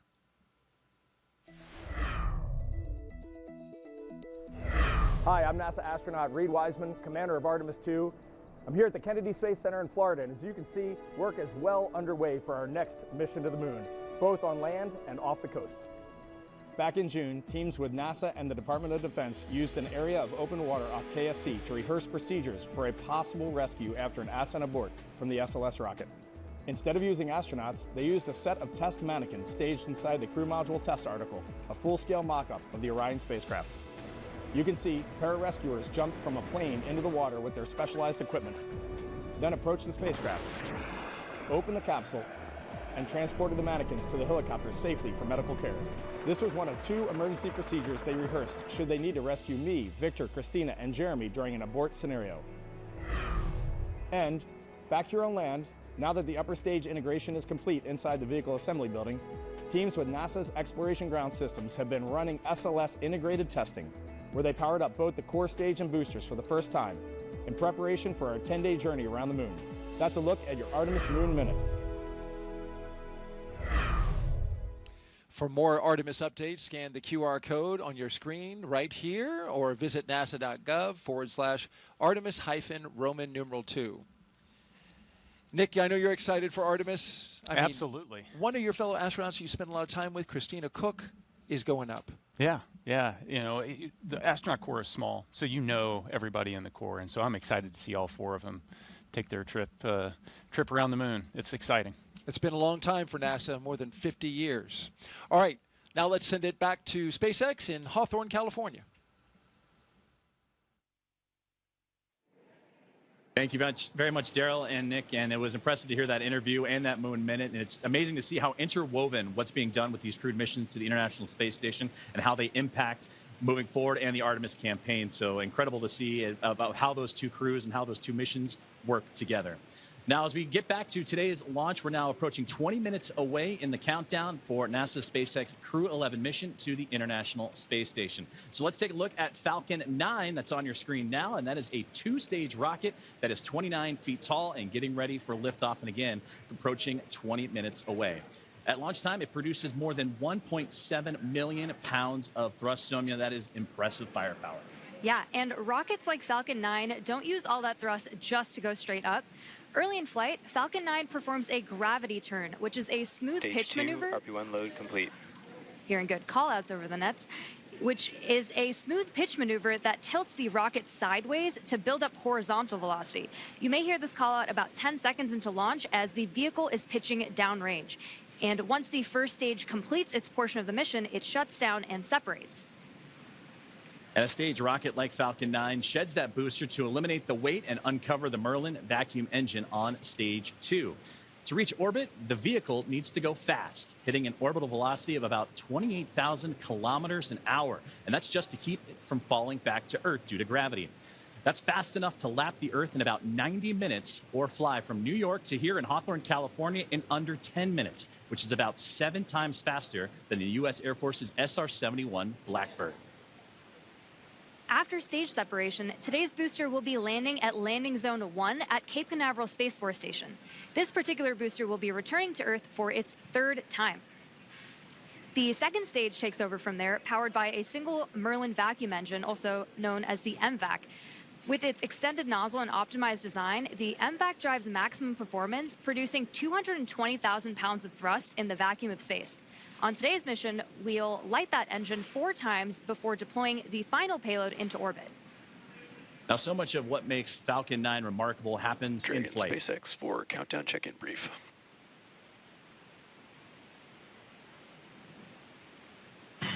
Dragon's with you. Okay, Xena, we have healthy Dragon, healthy Falcon 9, just like last time, so prop load is proceeding nominally. We do have one watch item that has popped up. There is a pop-up storm cell that is just to the north of the pad. Currently not violating any LCCs, but we are monitoring this particularly closely as it's moving offshore. We'll let you know if it starts trending towards blocking launch today, but again, not expecting that at this time. Dragon copies all. We've got a healthy Dragon, healthy Falcon. We're proceeding towards launch. Only watch item is a storm cell that is north of the pad moving offshore. We'll continue monitoring, but otherwise looking great. That's a good readback. And great communications there from the team here at SpaceX on the ground in Hawthorne, monitoring. What we've been keeping an eye on throughout the broadcast here today is that weather popping up, but everything else looks strong and healthy. The Falcon 9, the capsule itself, and the crew, they're still ready to roll as we're now about 17 minutes away from the launch. Now, talking back to Falcon 9, and what remarkable happens is what happens in flight. It's the first stage, landing itself on land or on a drone ship in the middle of the ocean, the fairings that can parachute back, all ready for another flight to space. Every part of Falcon 9 is a part of a larger design that comes together to do one thing, and that's escape Earth's gravity. And getting to space is the first step to building our multi-planetary future. At the top of Falcon 9 today, the crew is sitting inside Dragon Endeavour. Dragon has played a significant role in advancing our future in space by safely transporting crew to and from the International Space Station. There are currently 5 Dragon spacecraft supporting human spaceflight missions: Endeavour, Resilience, Endurance, Freedom, and our 5th and final Dragon, Grace, which just launched the Axiom 4 mission last month. Designed with safety as the highest priority, Dragon is capable of carrying up to 7 passengers to and from Earth orbit. The Dragon spacecraft has Stage 2 LOX load has started. 16 Draco thrusters. As you heard that great call out there, as the fueling continuing to make its way into the rocket. And those 16 Draco thrusters can be used in space to help navigate the spacecraft to its destination, each providing 90 pounds of force. Now, that doesn't include the 8 Super Draco thrusters used for an abort, which are no longer active once the crew is in orbit. To date, Dragon has been to orbit 53 times, including 48 trips to the International Space Station and 18 human spaceflight missions. And as we mentioned earlier, today's Dragon, Endeavour, has been pretty busy, having also flown NASA's Crew-2 mission, Axiom 1, and NASA's Crew-6 and Crew-8 missions. Overall, for the Dragon fleet, this will be Dragon's 49th visit to the space station and its 19th human spaceflight mission overall, and the 5th Dragon flight this year. Dragon is the first private spacecraft to take humans to the orbiting lab, having flown 300,000 pounds of cargo and more than 1,000 experiments to space, as well as 70 crew members representing 20 countries. Our versatile Dragon spacecraft can autonomously dock with the International Space Station when outfitted with a docking adapter, which is just how it's configured for today's flight. And when it's not going to the space station and it's in free flyer mode, the docking adapter can be swapped out for a cupola, as it was back during the Inspiration 4 mission. Another option we have is the Skywalker hardware, which supports extravehicular activities or spacewalks as we did during the Polaris Dawn mission.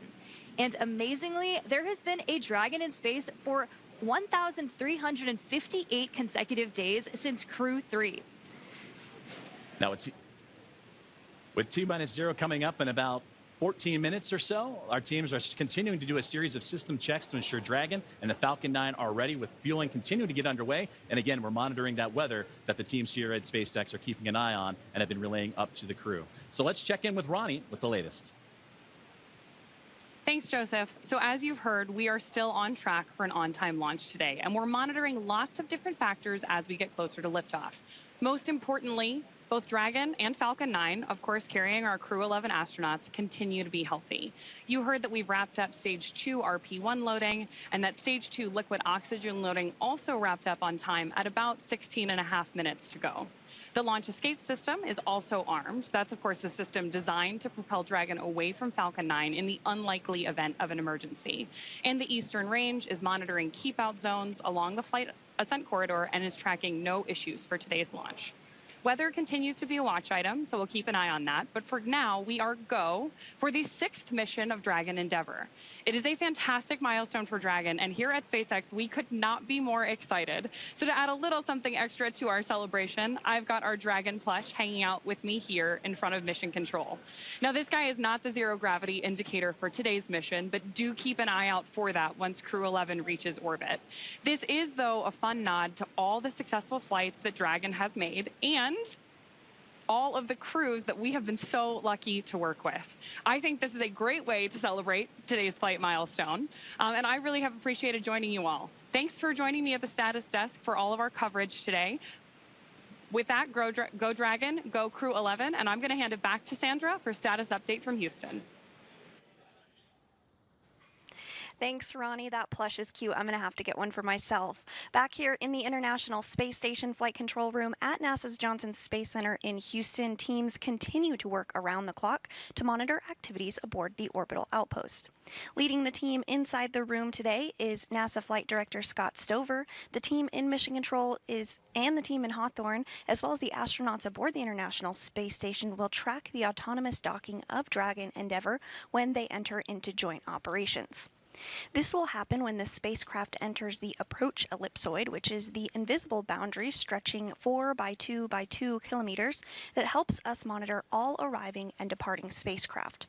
It's essentially the neighborhood of the International Space Station. Once docked, crew members in both Dragon and aboard the International Space Station will perform a series of leak checks, and then will work to open the spacecraft's hatch for Crew-11 to float into the space station and begin their stay. We anticipate that the hatch will be opened about an hour and a half after docking occurs. When they enter the orbital outpost, crew will be greeted by the rest of the Expedition 73 crew and will come together for opening remarks. But for now, that's going to be all from us here in Mission Control for today, as the anticipation continues to build for launch in less than 20 minutes from now. So, how's it looking on the Space Coast, Daryl? Well, we've got a mix in the weather. There's some clouds that are building, but so far still looking good, okay for launch. It's a watch item at the moment, and so we're keeping our eyes to the skies. Also, this is a first for our broadcast team right here. An astronaut who once sat right here where Nick is sitting as a commentator is now minutes from flying to space. Zena Cardman was once in this very seat, the one that Nick Hague is sitting in now, less than a year ago. She was supporting Nick as he launched with Crew-9. She was originally set to command that mission, but when Crew-9 had the shift and had the change up of assignments, she had to step back to help get the team off the ground. And here's what she said, Nick, after watching you and your crew go into space. Every crewed launch that I have ever watched has really brought me a lot of emotion. This one today was especially unique. I think it was hard not to watch that rocket lift off without thinking, that's my rocket and that's my crew. But I also know that I'm not the only person who can think that. Of course, we have Stephanie Wilson here today, but I mean, there are many, many people who made this mission happen, and there are people on orbit who will be taking this capsule home. And it makes me very proud to know that I am one of many people who can say, that's my crew, that's my rocket. Makes me really proud, makes me feel very connected to this mission that we all get to take part of. Go Crew-9. an emotion-filled Zena Cardman in that moment, and she is going to give us some words any moment now. Dragon SpaceX, confirm crew displays are configured for launch. Your thoughts on hearing that after you launched? SpaceX, Dragon, displays are configured for launch. It is our honor, our privilege, and our choice to take part in something much greater than any individual, but it's the individuals who make this endeavor great. To each of you at SpaceX and NASA, to our partners at JAXA and Roscosmos, to family, friends, and mentors, you fly with us today. Arigato gozaimashita. Spasibo большое. Thank you. With gratitude and focus, Crew 11 is ready. And more words. Crew 11, sentiment is the same on the ground from everyone staying here. We have enjoyed working with you in the preparation for the mission. Looking forward to doing the same in flight. Good luck. Enjoy the ride. And more words from Zena Cardman. We just heard from her live. Yeah. Yeah, it's like I started the show. There isn't any place I'd rather be than here today. What Zena said is so true, you know, and it's this palpable feeling that, hey, that's my crew. Those are my friends. You know, hey, that's my commander. And just to be here and know that, you know, I've done my small part to help support them and along their way, and there'll be more support that happens in the future. And to be able to see behind the scenes everybody else that is contributing to that is, that's what makes this all so special, is it's not about the individual. Spaceflight has nothing to do with individuals. It's all about us working together. 100%. Well said, Nick. And kudos to both of you for showing an immense amount of class. You signed up to do this role almost immediately after getting into space, and we heard from you saying, I want to be there for Zena. Thank you for being here. And go Crew 11. And so with just 7 minutes to go, a little over 7 minutes, we want to send it back to Hawthorne for the final countdown. Thank you, Daryl. Thank you, Nick. And those were beautiful words from Zena Cardman. You can hear the emotions behind them and what they're looking forward to getting ready for launch. And they say Crew 11 is ready. As you mentioned, about 7 minutes and change to go until we have liftoff, and we're still awaiting the final propellant loading to complete, and then we'll get into engine chill, and more milestones will be along the way. It's going to be about a 9-minute ride to orbit, and then Dragon in the second stage will continue to coast for a few minutes after that once the first stage and second stage have performed. You'll be hearing some of those performance calls as we get into that final countdown, and then after liftoff. These are SpaceX flight controllers reporting on the trajectory, speed, booster, and performance, and the key milestones, but there are some other calls that you'll hear the crew make as well, especially after liftoff. The crew will report out a few number and letter combinations which mark different abort zones throughout the flight up the eastern seaboard. The first two, 1A and 1B, are abort modes available. Has started. And right on cue for the engine chill that has begun. And those first stage abort zones, again, 1A and 1B for that first stage. Next are 2A through E. Those will come into play once the second stage kicks in, though we'll only hear that 2A call. And diverting a little bit from the other naming systems, we'll hear the call Shannon, which refers to Shannon, Ireland. This means that the crew could target off the coast of Ireland if they needed to abort late in that second stage burn. You'll hear these different calls throughout the flight uphill along the way, and the performance callouts from the guidance, navigation, and control officer, and also the propulsion lead. So we're coming up on T-minus 6.5 minutes. We heard that the engine chill is started, and that means that that small trickle of fuel making its way into the engine to prime it Stage for 1 fuel load launch. complete. So we already heard that stage 1 engine chill has already started, which is a key process that prepares the engines for flight. Right now, the prop in the tanks is isolated from the engines. Sorry. The prop in the tanks has already started trickling into the Merlin engine pumps as the engines are chilling for the start sequence. And we do this because the super chilled and densified liquid oxygen is really, really cold. And we use this process to bring the engine hardware down to a cooler temperature before flowing all of the LOX and propellant into it during flight. At liftoff, Falcon 9 is consuming 700 gallons of fuel per second. So engine chill helps us to prevent thermal shock and ensures nominal engine performance. Shortly coming up, we should also hear the call out for stage 1 RP1 load completion. As you mentioned, engine chill is now underway. We're getting ready for those next call-outs that'll be coming up here shortly, as we are now almost 5 minutes away from liftoff, and that's where they're going to configure for terminal count, and that will be a call for Dragon to configure the terminal count and transition into internal power. Falcon 9 tanks are pressurizing for strong back retract. And at this point, the Dragon onboard Dragon computers is in configure for terminal count. Perfect, right on schedule, and those onboard computers now taking control of the spacecraft. You also heard the call out for pressurizing to give extra structural stability for the rocket as it makes its way uphill. So we're approaching now 4.5 minutes away, and then around that time, you'll hear, you mentioned it there, the strong back retract, and that'll allow provide access to Falcon 9's fueling lines and umbilicals for prop load and different gases being loaded on board. But right now, everything's starting to wrap up, and Somya, it's exciting to get to this. Strong back retract has started. Exciting to get to this point of the countdown. As you heard it right there, the strong back retract is on its way.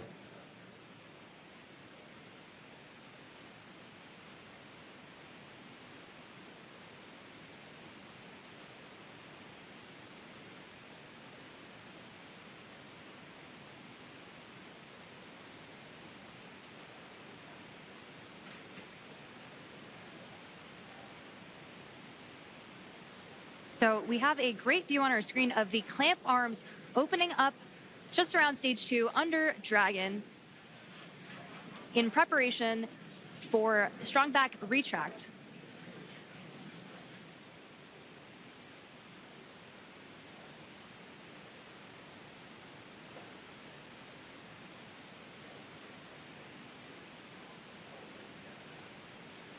We have some really great views on our screen of that happening right now.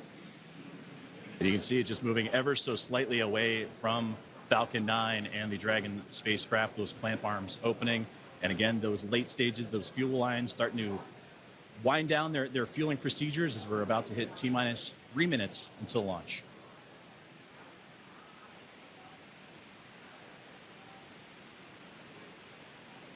Second stage loading will wrap up shortly after the first, and you've probably noticed those white clouds venting from around the rocket. That isn't smoke. Stage 1 LOX load complete. That's condensation, as stage 1 liquid oxygen loading has been completed. As liquid oxygen warms slightly inside the tanks, some of it boils off, and that gas is vented to manage pressure. When the vented oxygen hits that warm Florida humid air, in terminal count and on internal power, it instantly condenses into those clouds. As you just now heard, the Dragon now in prop load complete, on into internal power. It's fully fueled. The rocket and Crew-11 are ready for liftoff. And this rocket now transitioning into internal power. The gas closeouts will also begin to purge all the feed lines and allow Falcon 9 to be isolated. And then they'll get vented overboard through the umbilicals and strong back retract. So coming up in just under 20 seconds, we should hear the call out that LOX load will be completed on stage 2, which will mean that there will be 1 million pounds of propellant loaded onto Falcon 9 at that point. We're coming up on that call out in just a few seconds from now.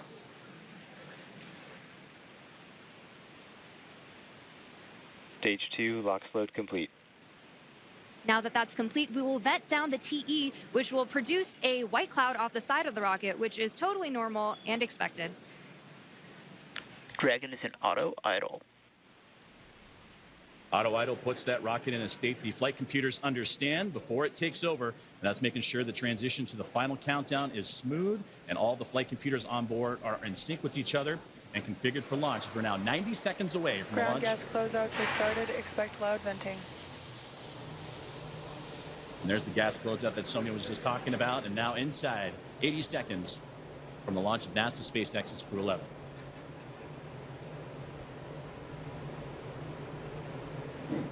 On countdown net, hold. We are standing down for violation of weather rules.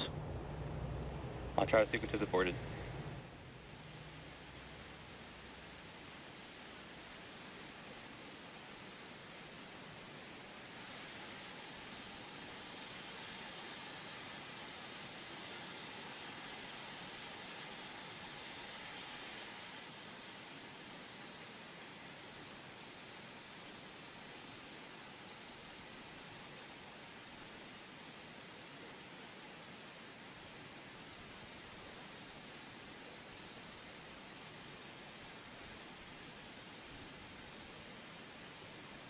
So as you've heard over the nets, we did just have a hold called at the T-minus 1 minute mark.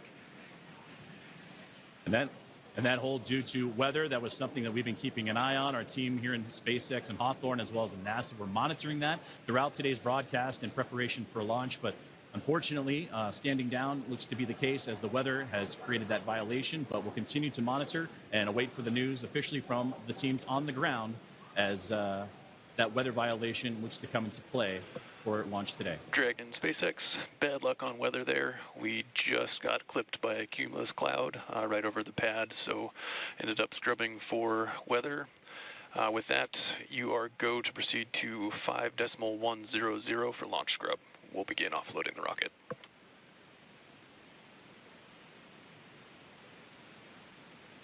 Dragon copies all 5.100. Too bad, but we'll be ready next time.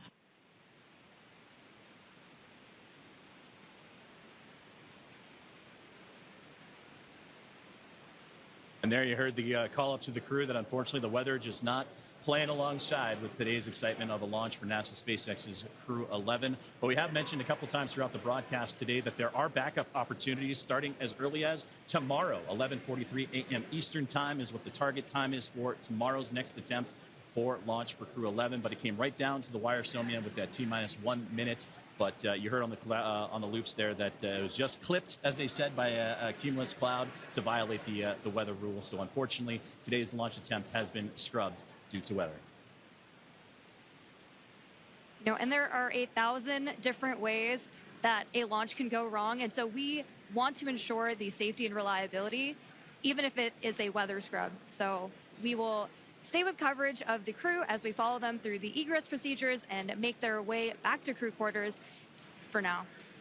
And you said the key word right there, and that is safety, the safety of the crew and everyone involved on this launch and opportunity, because that's what was talked about even in yesterday's press briefings with all the program managers and representatives of NASA, SpaceX, Roscosmos, and JAXA, is that we'll launch when we're ready and everything lines up the way it needs to be. And unfortunately, due to weather, not the case today. But to recap and look back at everything that Crew-11 has done, they walked right up to the T-minus 1 minute to launch mark as everybody was safe and sound. They went through their procedures earlier today, did super-latent checks, also did communications checks, and were able to go all the way to the pad, climb aboard the Dragon spacecraft, and get ready for launch today. But again, unfortunately, due to weather, it will not happen, and we will target that next launch attempt, which again is going to be tomorrow at 11:43 a.m. Eastern time.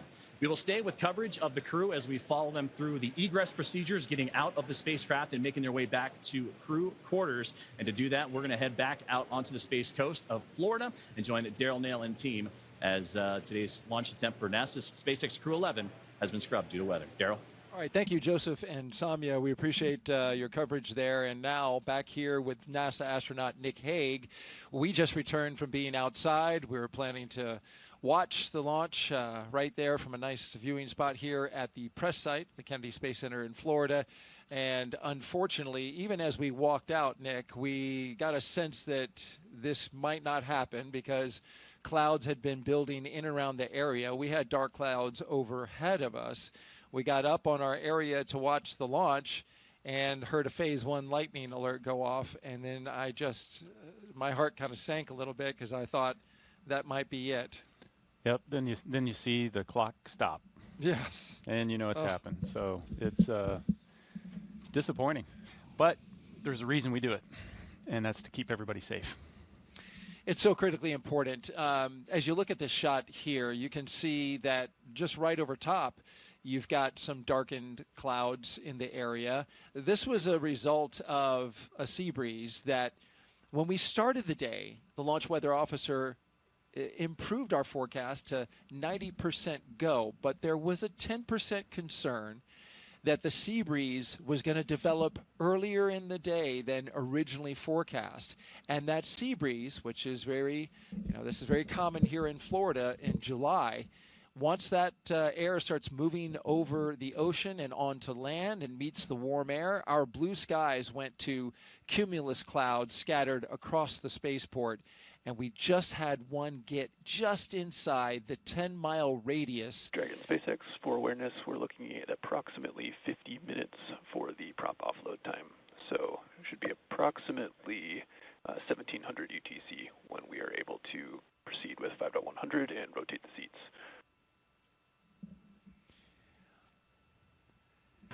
Dragon copies, we're looking at about 50 minutes for prop offload. So 1700 ETC for the rest of 5.100 and seat rotation. Good readback. And so what does that, real quick, what does that mean, Nick? They are going to rotate the seats? Yeah, so it's important to know that right now you're looking at a fully fueled rocket with an armed launch escape system. And so the crew is in the same posture that they were in the 45 minutes leading up to launch. They've got to be in that posture until they can offload all that propellant, which takes about the exact same amount of time to offload as it took to put on, as well as disarm that launch escape system. And so this is a very active rocket right now, and they, that launch escape system, if something went wrong, even now it's still protecting them. It's a great note there that this is very much a dynamic situation even now with a scrub called. The teams have to work through their procedures to safe the launch pad, the rocket, and the capsule from being just minutes from launch. And we were in that posture ready for launch, and now we have to undo that, right? Yeah, very carefully. You got to back out of all of that, and then once the rocket is defueled, we've got all the fuel out of there, we can disarm the launch escape system. You still need the pad team to be able to come and get out there to get into the white room and help open up that side hatch and get the crew out. And so the scrub process is not a quick one. Just to finish a thought that I had said, and I think this view on the left basically shows you what the issue is. That's rain on the right half of the screen there. That's a rain cloud with rain coming down. And on the left hand, we were dealing with sun poking through the clouds on our side. We could literally see the clouds kind of going over top of our heads, getting close to the pad. And the standoff area is 10-mile radius around the pad for these dark clouds and cumulus clouds. And that is a safety factor. We'll talk a little bit about that. That is because you don't want to send a rocket through a tall cloud like that could generate some energy from the rocket passing through it. Yeah, just the same as if you're on a commercial airline flight, you don't necessarily want your pilot to take you through a severe thunderstorm. We don't want to do that with a rocket. And so we are erring on the side of safety in this situation. But as Nick pointed out, the rocket that you are looking at is a fully fueled, ready to launch Falcon 9. As we now see, they are starting to allow some of the liquid oxygen to vent off as they begin detanking the rocket from its super chilled liquid oxygen and its RP-1, which is the kerosene-based propellant. Dragon, SpaceX, propellant offload update, estimating about 45 more minutes for propellant offload. Dragon copies, additional 4 or 5 minutes for prop offload. Now, as you recall your procedures for the crew, getting out of the capsule and getting back into their vehicles and going back, take me through the timeline of the scrub procedure. Yeah, it's a fairly straightforward procedure. You're running the launch procedure in reverse, essentially, and so they're strapped in. The seats are rotated up in a launch configuration. As soon as they detank, they're going to disarm the launch escape system. So you're looking at it's 45 minutes to get rid of the liquid oxygen and RP-1. Once that's off, then they'll be able to disarm the launch escape system, rotate the seats down. At that point, the arm will come over and the ground team, the pad team, will be able to come up there. They'll open the side hatch and then help them get out of the capsule just like they helped them get into the capsule. So you're looking on the order of, an hour, a little bit longer. And you want that rocket fully detanked? Absolutely. Yeah. You've got cryogenic propellants, oxidizers moving. Flowing, and you want to make sure that that's all secure before you put people around it. That's the way the system is designed. It's different on other launch vehicles. Other launch vehicles, the Soyuz I launched on, was fueled when we showed up to it. But while you're moving the fuel on and off, you minimize the number of people that are around. That's exactly right. And the SLS rocket is similar in that it gets fully fueled and tanked, and then they bring the astronauts on board.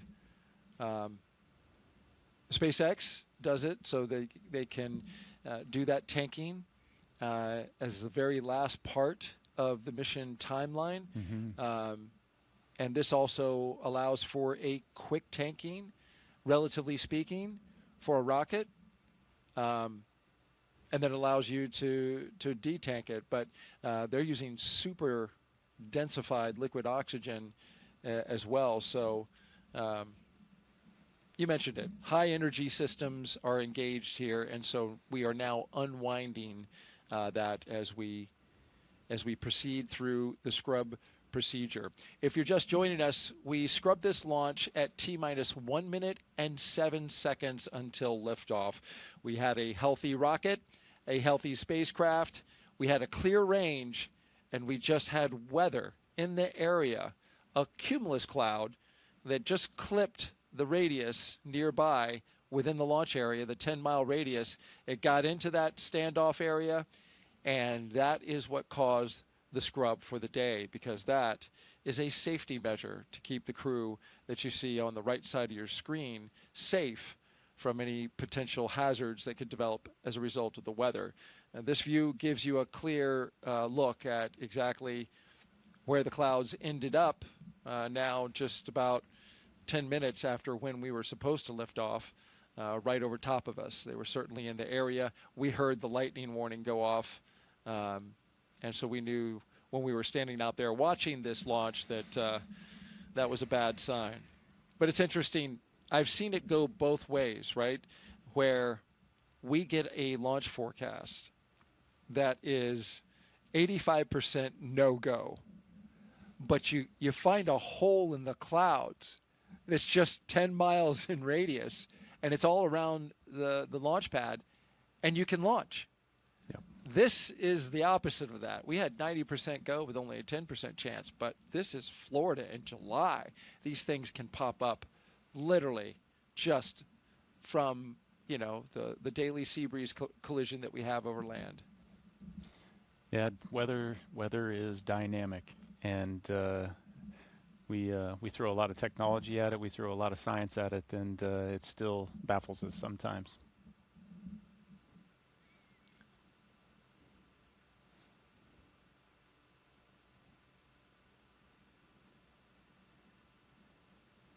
So the mental shift that you make when this happens, you've got to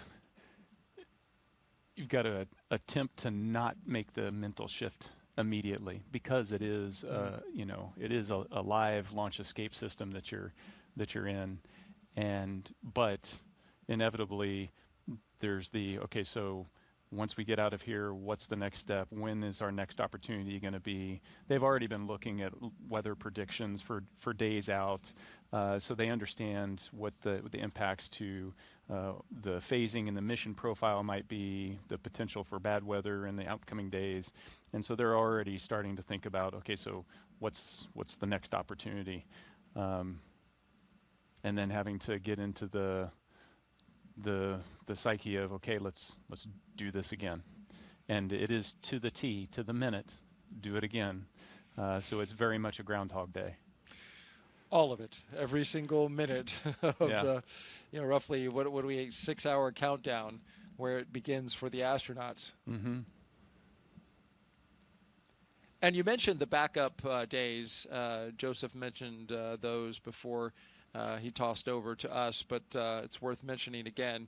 Our backup opportunities are tomorrow, Friday, with a T0 at 11:43 a.m. Eastern Time. Our coverage would begin at 7:30 a.m. on NASA Plus. The weather for tomorrow is just a little bit better than it was today, but what does that tell you, right? We scrubbed today. It's 85% go. The concern is the same, because the same pattern could develop. It it's cumulus clouds building up and around the pad. But I will add this. We have moved a little earlier in the day. So the later that sea breeze develops, the better opportunity we'll have for getting some clear weather. If we can't do it tomorrow, then our next opportunity would be Saturday, August 2nd. We'd still have an 85% go for Saturday. Same concern with cumulus clouds here at the launch pad. In both of those cases, well, let me talk about the backup number 2. The T0 for that day would be 11:21 a.m. for a launch, and that would be an instantaneous window. And you can see the pattern. We move about 22 minutes early every single day that we delay from this particular T0 today. And of course, that's orbital mechanics. We've got time. You want to explain that one? Yeah, sure. So the international. Oh, yeah. No, you got to wait for the plane of the orbit of the station to cross overhead, and it just works out each day that it's a little bit earlier. Unfortunately, if it had come overhead a couple minutes earlier today, they would have been able to launch. The weather would have been clear.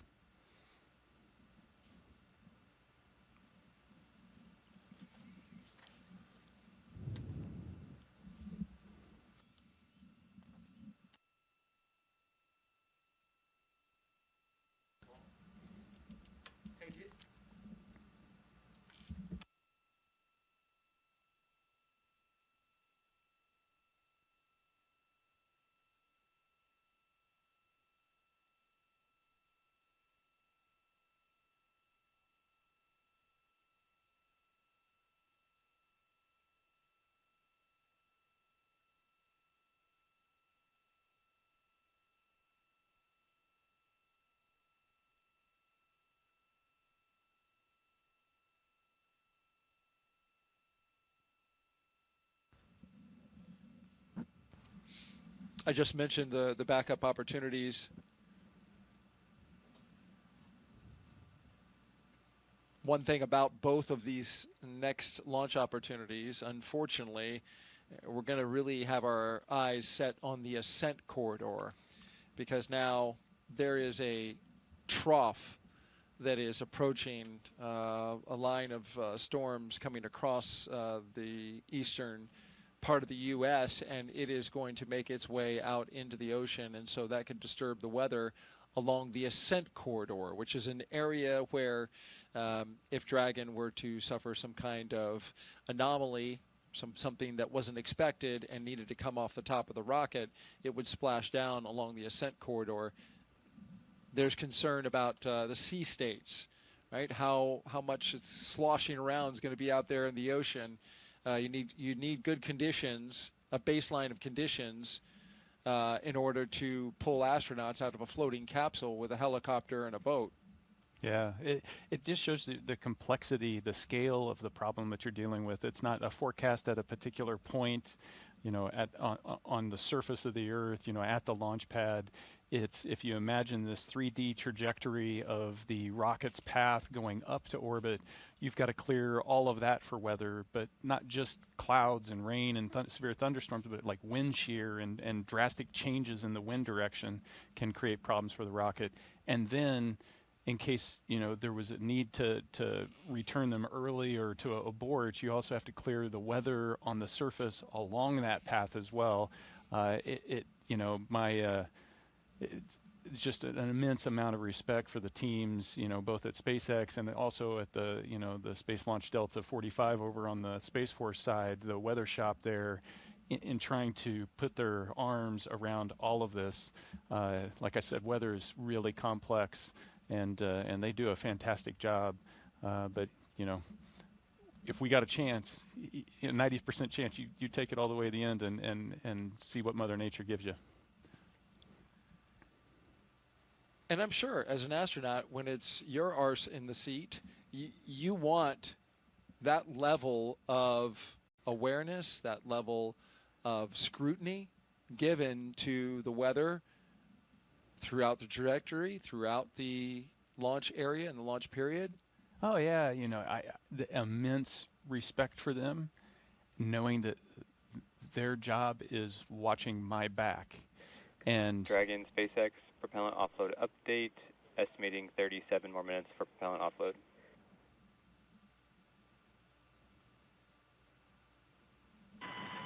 Dragon copies. 37 more minutes. the clock ticks slowly. Hope you got 37 minutes worth of stories, Nick. But I, like I was saying, it just takes so much to do that when you're sitting in that seat there, if you get the call for a scrub, there's no question. It's, you guys are the experts. This is the safest thing for us to do right now, and you're all in. You're not second guessing. But you also have that moment, and like when we were standing out there, you're like, oh. There's the disappointment. There's the knowing you're going to have to go through this all again. The disappointment not just for the crews, but the team that's in quarantine with the crew.